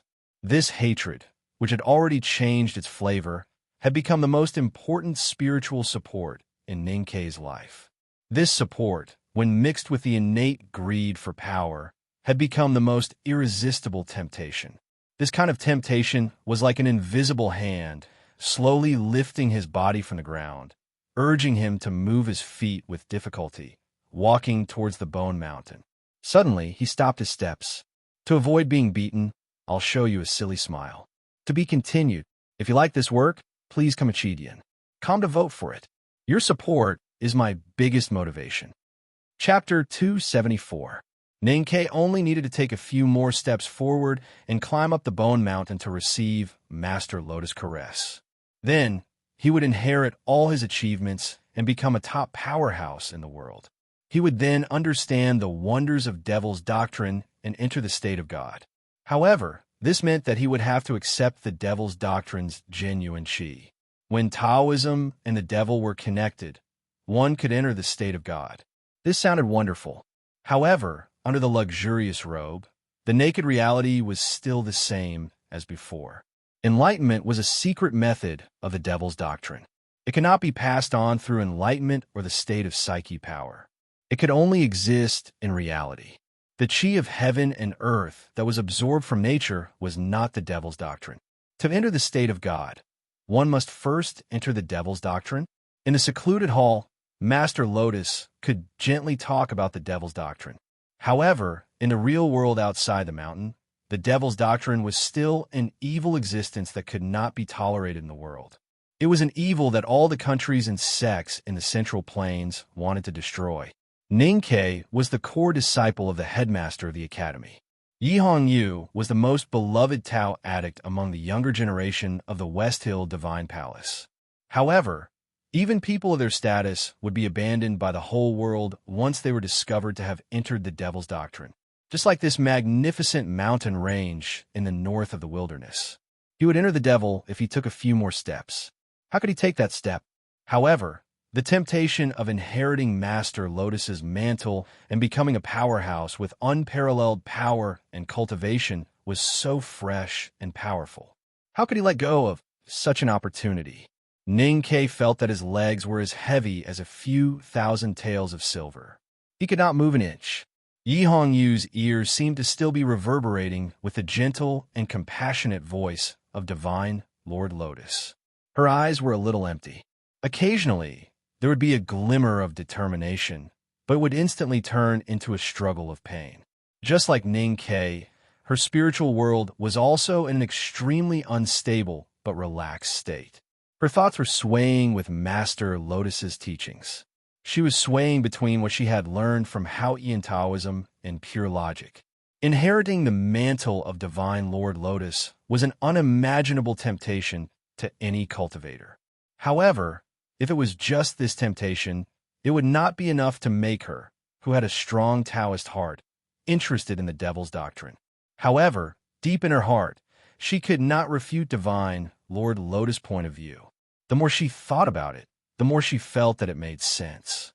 The eyebrows on Yi Hongyu's beautiful face were tightly furrowed. She looked like she was in great pain. She stretched out her left hand and grabbed her plump and soft breasts. Her fingers dug in deeply, as if she was trying to dig out her uneasy heart. Because she used too much strength, the wound on her left shoulder, which had been injured by several arrows, burst open again. Blood slowly flowed out. She murmured, "Is there really a third path?" And Mo Shan, who was kneeling on the ground, had turned extremely pale at this moment. Her lips were pursed into a straight line, and her beautiful ink-like eyes were unable to focus at all, appearing extremely scattered. Master Lotus did not rush them, nor did he show any impatience. He looked at them calmly and gently. There was a faint benevolent smile on his skinny face. Perhaps he hoped that they could cross the threshold themselves and make their own choice. The strong spiritual impact caused by the difference between Taoism and the devil caused Ning-Ke and the other two to fall into a painful spiritual struggle. This kind of pain caused their minds to be absent-minded and unstable. However, it was accompanied by a very clear and relaxed state of mind. Gradually, the pain and struggle began to flow away like water. The aura that lingered in their sense of perception turned into warm spring water, and the clear and relaxed stable state of mind once again occupied their bodies. The negative emotions like fear and struggle gradually faded away. The three of them instinctively felt very safe. Master Lotus was as pure as a lotus.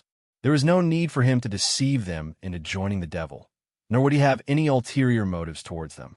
If such a peerless powerhouse wanted to hurt them, he would not need to spend so much effort. The real reason that made them calm and relaxed was still the temptation. The temptation of inheriting the legacy of the previous powerhouses, the temptation of understanding the original truth of the world, and the temptation of merging Taoism and the devil to enter divinity. This temptation was the grassland, the starry sky, the sweet taste of milk cakes when they were young, the arrogant aura of standing on the peak of the mountain, and the possibility of writing one's name on the modeled city wall for the future generations. The door of temptation was slowly opening in front of them. Behind the door was an unfamiliar, fresh, and fertile grassland. As long as they were willing, they could lie on this green grassland that was as soft as a blanket and look at the beautiful starry sky that they had never seen before. They could enjoy everything quietly. Among the three of them, Yi Hongyu's state was the highest, and she had the deepest understanding of cultivation. She had seen those truly powerful powers before. and she stubbornly and focused on pursuing them. Hence, she felt the greatest temptation at this moment. Suddenly, she heard the creaking sound of the broken wooden bed shaking. She saw her legs that were as thin and weak as reed sticks when she was young. She recalled the humiliating and angry past. Then, she saw her brother who had his hair combed into a bun and carried a wooden sword on his back.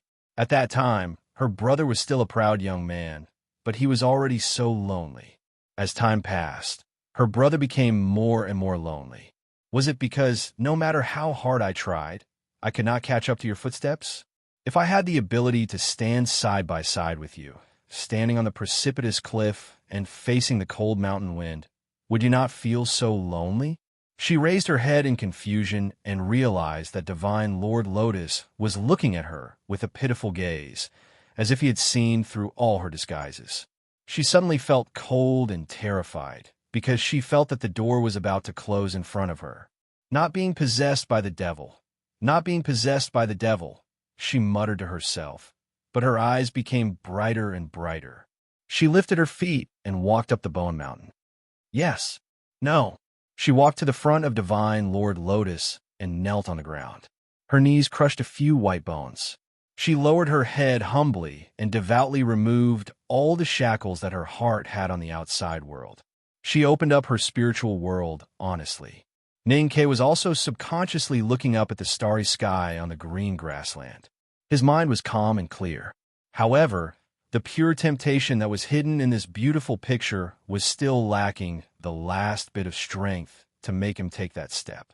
As he had stayed in front of the door for too long, his thoughts started to wander, and he vaguely felt that something was wrong. A ray of light appeared in his mind. It was not like a lightning bolt, but more like a spring rain.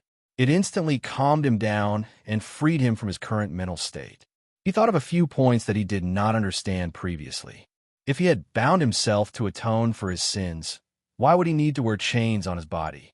Could it be that someone like Master Lotus, who had reached such a high state, would also fall into the boring state of using his body to atone for his sins? How firm was the will of such a legendary figure? He had seen the prosperity of the world and had experienced life and death. How could he suddenly and inexplicably go against the Tao and Buddhist heart, just because his youngest martial uncle broke into the mountain gate and killed a group of demons with his sword? Even if it was himself, he could not be moved after seeing so many cruel scenes, let alone a powerhouse like this. These doubts kept hitting his mind like raindrops. In the end, they converged into a certain possibility. This old monk was not binding himself to atone for his sins, but he was locked up here to suffer and atone for his sins. Thinking of this, Ning-Ke woke up in shock. He realized that the warmth that surrounded him like spring water and the benevolent and peaceful aura had all disappeared. The environment was still dry and slightly cold. He understood that he had been controlled by the old monk's mental power previously. He looked towards the bone mountain in shock. He saw the Tao addict kneeling in the pile of white bones in front of the old monk. The old monk's skinny palm had already landed on her head. A strong sense of terror instantly took over his body. Mo Shan walked to the edge of the bone mountain in a daze. Ning-Ke shouted and stretched out his hand to grab her. Then he used the fastest speed to untie the iron bow on his back. He pulled the bow and arrow and aimed at the old monk who was once as benevolent as Buddha, but was now as gloomy as a ghost. The skinny old palm wrapped in thin skin slowly landed on the girl's head and gently stroked it. Feeling the delicate touch from the black hair, a painful struggle suddenly appeared in the old monk's eyes that were as warm as a spring lake. The struggle only lasted for a moment. The gentle benevolence on the old monk's skinny face instantly turned into extreme fanaticism and finally into extreme calmness and indifference. There was no emotion in his eyes that were as deep as the stars in the night. A breath that was not strong but pure and thick spurted out from the bottom of the old monk's palm. Yi Hongyu suddenly opened her eyes and looked at the old monk's face that was inches away from her. She felt the psyche power in her sense of perception leaking out of her body like a flood. Her body suddenly became weak, and she understood what was happening. Her bright eyes were filled with coldness, and her graceful body bounced up like a fish. Accompanied by a sharp roar, her hands changed 4 types of sword gestures in the air. She condensed the chi of heaven and earth around her into a virtual sword and directly stabbed towards the old monk's chest. She was indeed the powerful Tao addict. In the face of such an unexpected situation, facing the divine Lord Lotus, who had always been regarded as a god in the cultivation world, she made the fastest and most correct response that a strong cultivator could make. Her response was simple, direct, and cold. She attacked with a ruthless Taoism skill that would die together with her. However, this Taoism sword that contained her decades of hard work and could even be said to be the most powerful Taoism sword that she had ever displayed in her life was completely useless. This was because she could not condense the chi of heaven and earth even after changing 4 types of sword gestures. There was chi of heaven and earth everywhere. As long as there was chi of heaven and earth, it could be sensed and used by the psyche power. The Tao addict, Yi Hong Yu, was proficient in all kinds of Taoism skills. In such a life and death situation, she would not have any problems with her Taoism skills. There is only one explanation for why she could not condense the chi of heaven and earth. There was no chi of heaven and earth around the old monk at all. There were many ways to isolate the chi of heaven and earth in the world. However, there was only one way to make the chi of heaven and earth disappear completely. Even with Yi Hong Yu's vast knowledge, she only knew of one way: the real confinement. Yi Hong Yu was naturally very familiar with the confinement of the judicial department. She was also one of the few people who had seen the confinement that the great divine priest of judgment had set up. However, the confinement that the great divine priest of light had trapped for more than 10 years was not as powerful as the one in front of her. Feeling the release of the psyche power and the weakness in her body, she lowered her head and knelt on the white bones. Looking at the craggy white bones, her gradually blurred vision finally gave birth to a look of despair. The white bones as the fence and the dried corpses as the fence. It was such a powerful and terrifying confinement. The stone in my chest was slightly released, and I felt less suffocated. To be continued. If you like this work, please Kamachidian. Come to vote for me. Your support is my biggest motivation. Chapter 275. When the Tao addict was captured, Ning Ke instinctively wanted to escape with Mo Shan Shan as far as he could. However, he did not do so. Instead, he prepared to use the primordial 13 arrows to solve all of this, as he knew that he would not be able to escape. When he pinched the cold tail of the talisman arrow, the old monk's skinny palm had already started to emit a strong aura. When he pulled the iron bow to its fullest, Yi Hong Yu had already lowered her head and collapsed. He saw the despair in Yi Hong Yu's eyes, as well as Master Lotus's emotionless and cold gaze. Mo Shan Shan was startled awake by him from the illusion, and she sobered up in an instant. Her beautiful black hair that was like a waterfall suddenly fluttered behind her, and her right hand trembled in the air. She knew that the 3 of them were in a hopeless situation, so she immediately used her strongest half-divine talisman. Facing such a powerful double attack, the old monk who was sitting in the Bone Mountain was still expressionless. He only glanced at them, and his gaze fell into the eyes of the 2. With just one glance, Ning Ke felt an unbearable pain in his head, as if Second Brother's wooden club was hitting his head at a speed that could not be seen by the naked eye. He blacked out and loosened his fingers. Mo Shan Shan felt that her chest and abdomen were suddenly cut open by a sharp blade. The stone array tactics that she had accumulated in the big array outside the front gate all gushed out. However, there was no joy, only endless pain. Her fingers that were drawing the talisman froze. The talisman arrow left the bow like a black shadow. At this moment, Ning Ke's sense of perception was in a mess, and he could not control it all. The iron arrow shot out with a swoosh and shot into a corner of the Devil's Hall. It directly broke the huge stones there and piled them up into a corner of the Devil's Hall. The divine talisman that was brewing between Mo Shanshan's slender fingers instantly became dim and weak. It was like a small oil lamp in a room with no air circulation and suddenly extinguished by a strong gust of wind. Blood spurted out from their mouths at almost the same time. They fell to the ground weakly and could no longer stand up. Master Lotus's expression was indifferent and emotionless as he looked at the two who fell to the ground with blood spurting out from their mouths. His deep-set eyes were dark and cold. They were as thin as rice grains and looked extremely demonic. His shriveled chest and abdomen seemed even more hollow than before. It seemed like a casual glance, but in fact, it contained an extremely terrifying state. The old monk had been imprisoned for decades, and it took him decades to condense his psyche power again. Master Lotus looked expressionlessly at Yi Hongyu, who was kneeling in front of him. He slowly stroked her hair with his palm, as if he was a gentle lover. Then he smiled. His smile was still as gentle and kind. With such a gentle and compassionate smile, he leaned over and lowered his head against Tao Addict's slightly cold cheek. As if he was kissing or whispering, he gently touched her left shoulder with his lips and began to suck gently. His aged lips were like leeches greedily sucking on the young girl's delicate naked skin. His thin and shriveled cheeks were moving rhythmically. Fresh blood slowly entered his lips, moisturizing his throat that had been thirsty for many years and began to nourish his organs that had not felt any warmth for many years. After a while, the old monk raised his head and looked at the young girl in his palm. His eyes were gentle and compassionate.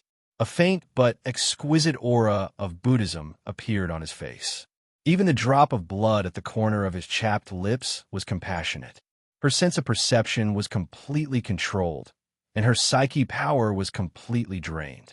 Her body was so weak that she could not even move her fingers. The powerful Tao addict was now weaker than a baby. However, she only looked at the old monk indifferently and did not have any reaction. She knew that she would not be able to escape today. She was so proud that she would not beg for mercy. Even when she felt the pain and disgust from her shoulder, she still remained calm. This was because she did not want Divine Lord Lotus to have the slightest possibility of getting pleasure from it. This was the only resistance that she could do before her death. Your blood is filled with the power of light. It is extremely pure and rich Taoist aura. Even decades ago, I rarely had the chance to taste such power. Master Lotus looked at her beautiful face gently and said with pity, "It is a pity that you are no longer a virgin.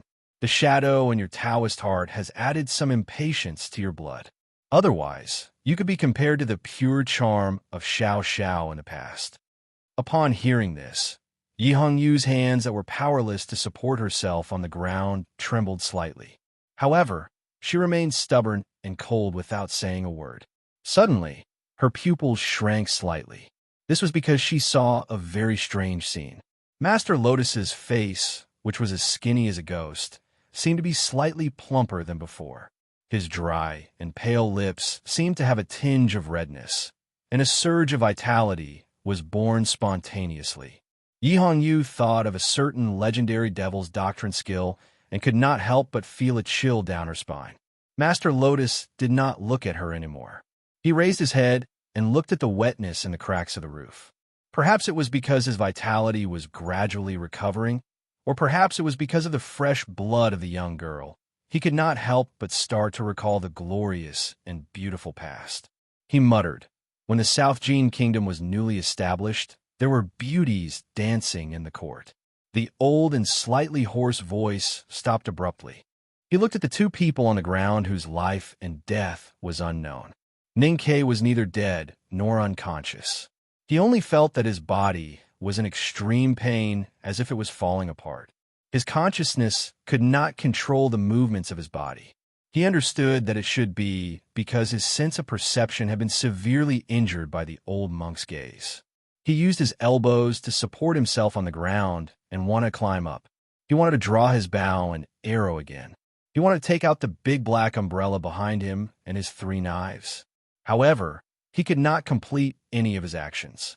He could only look at the old monk in despair. The old monk had only casually glanced at them, and he and the calligraphy addict had been completely defeated. It was really frightening. In the midst of pain and absent-mindedness, Ning Ke remembered that he had once asked his master how a fight in the knowing destiny state was like. At that time, Master Yinsei had used Second Brother of the Academy as an example. He had said that as long as Second Brother looked at you, you would die. This old monk, who had been imprisoned in the Bone Mountain for decades, was extremely weak and almost half dead. At this moment, he could reach the pinnacle level of Second Brother with just a casual glance. Then what kind of horrifying state had this person cultivated to when he was full of spirit and healthy back then? Could it be that he had already transcended the mortal realm and broken through the 5 states? At this moment, the old monk looked at him. He saw the strange changes on the old monk's face and was shocked speechless. He could not understand what was going on. Mo Shanshan had been extremely weak because she had thought too much about breaking the Great Blockage Formation. Previously, when the half-divine talisman was broken by the old monk's gaze, she had been seriously injured. At this moment, looking at the strange changes on Master Lotus's face, her body trembled violently. Her eyes were filled with uncontrollable fear as she said with a trembling voice, "Tao Tai, could it be? Could it be? Tao Tai?" There was a record in the West Hill Divine Palace's teachings that there was an ancient beast named Tao Tai.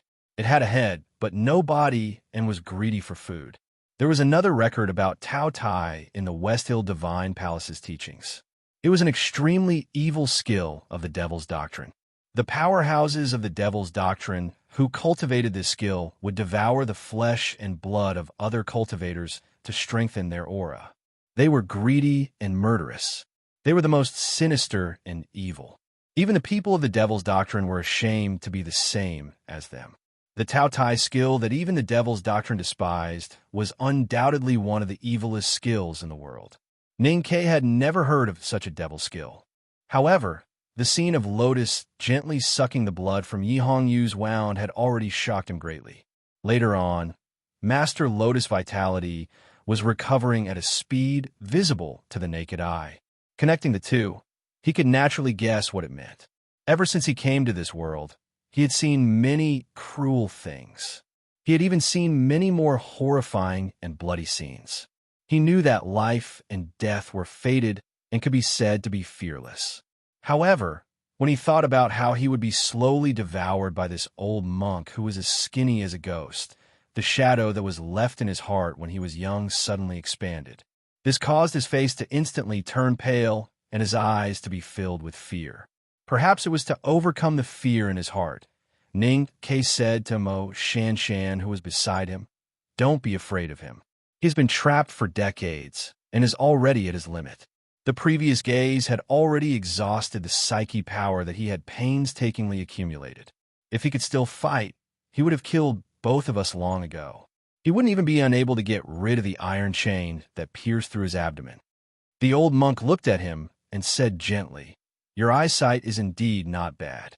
Since the old monk was temporarily unable to get rid of the iron chain and still needed to use the devil's skill to turn the Tao addict's flesh and blood into his own strength, what Ning Ke and Mo Shanshan had to do now was to race against time to see who could recover faster than the old monk. Ning Ke sat with his legs crossed and closed his eyes. Mo Shanshan retracted her left leg and sat down with great difficulty. The two of them began to meditate at the same time. However, after a while, the two of them opened their eyes in shock and despair. When Master Lotus looked at them, the two of them felt a strong impact on their spirits. This impact even affected their internal organs, and their sense of perception was severely injured. At this moment, they could not even enter the usual meditation that they were so familiar with. The two of them looked at each other and chose to give up tacitly. They were prepared to try using the method of talisman Taoism. After all, the psyche power required for talisman Taoism was slightly lesser. However, in the next moment, they realized that even this method could not be used. The chi of heaven and earth in this dark room was so thin that it was almost non-existent. The psyche power required for talisman Taoism was extremely little. However, talisman Taoism was ultimately the use of the qi of heaven and earth. If there was no qi of heaven and earth, what was the use of talisman Taoism? The gentle and compassionate voice of Master Lotus resounded in the room.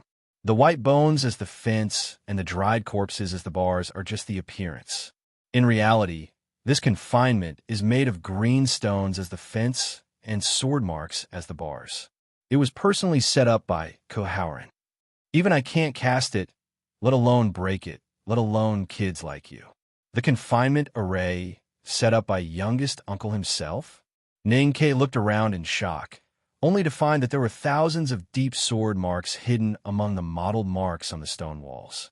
Those sword marks seemed to have no connection with each other, but they formed a barrier like a curtain of night, preventing the aura of heaven and earth outside the devil's palace from seeping in. Up till now, there were still many things hidden behind the fog. However, Ning-Ke could be sure of something. He looked at the old monk in the Bone Mountain and said, "Indeed, you did not bind yourself to atone for your sins. Instead, you were locked here by youngest uncle to atone for your sins."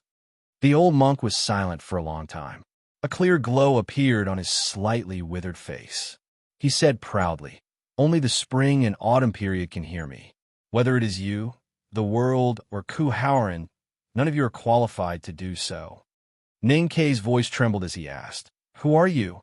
"Arhut, Taoist priest, big devil, immortal tiger, and mangy dog. I have played too many roles in my life. In the end, I almost forgot who I am. Am I the great divine priest of the divine hall, the front gate protector of the Buddhism sect, or the great priest of the devil's doctrine? However, what does the appearance of my identity have to do with the real you and me?"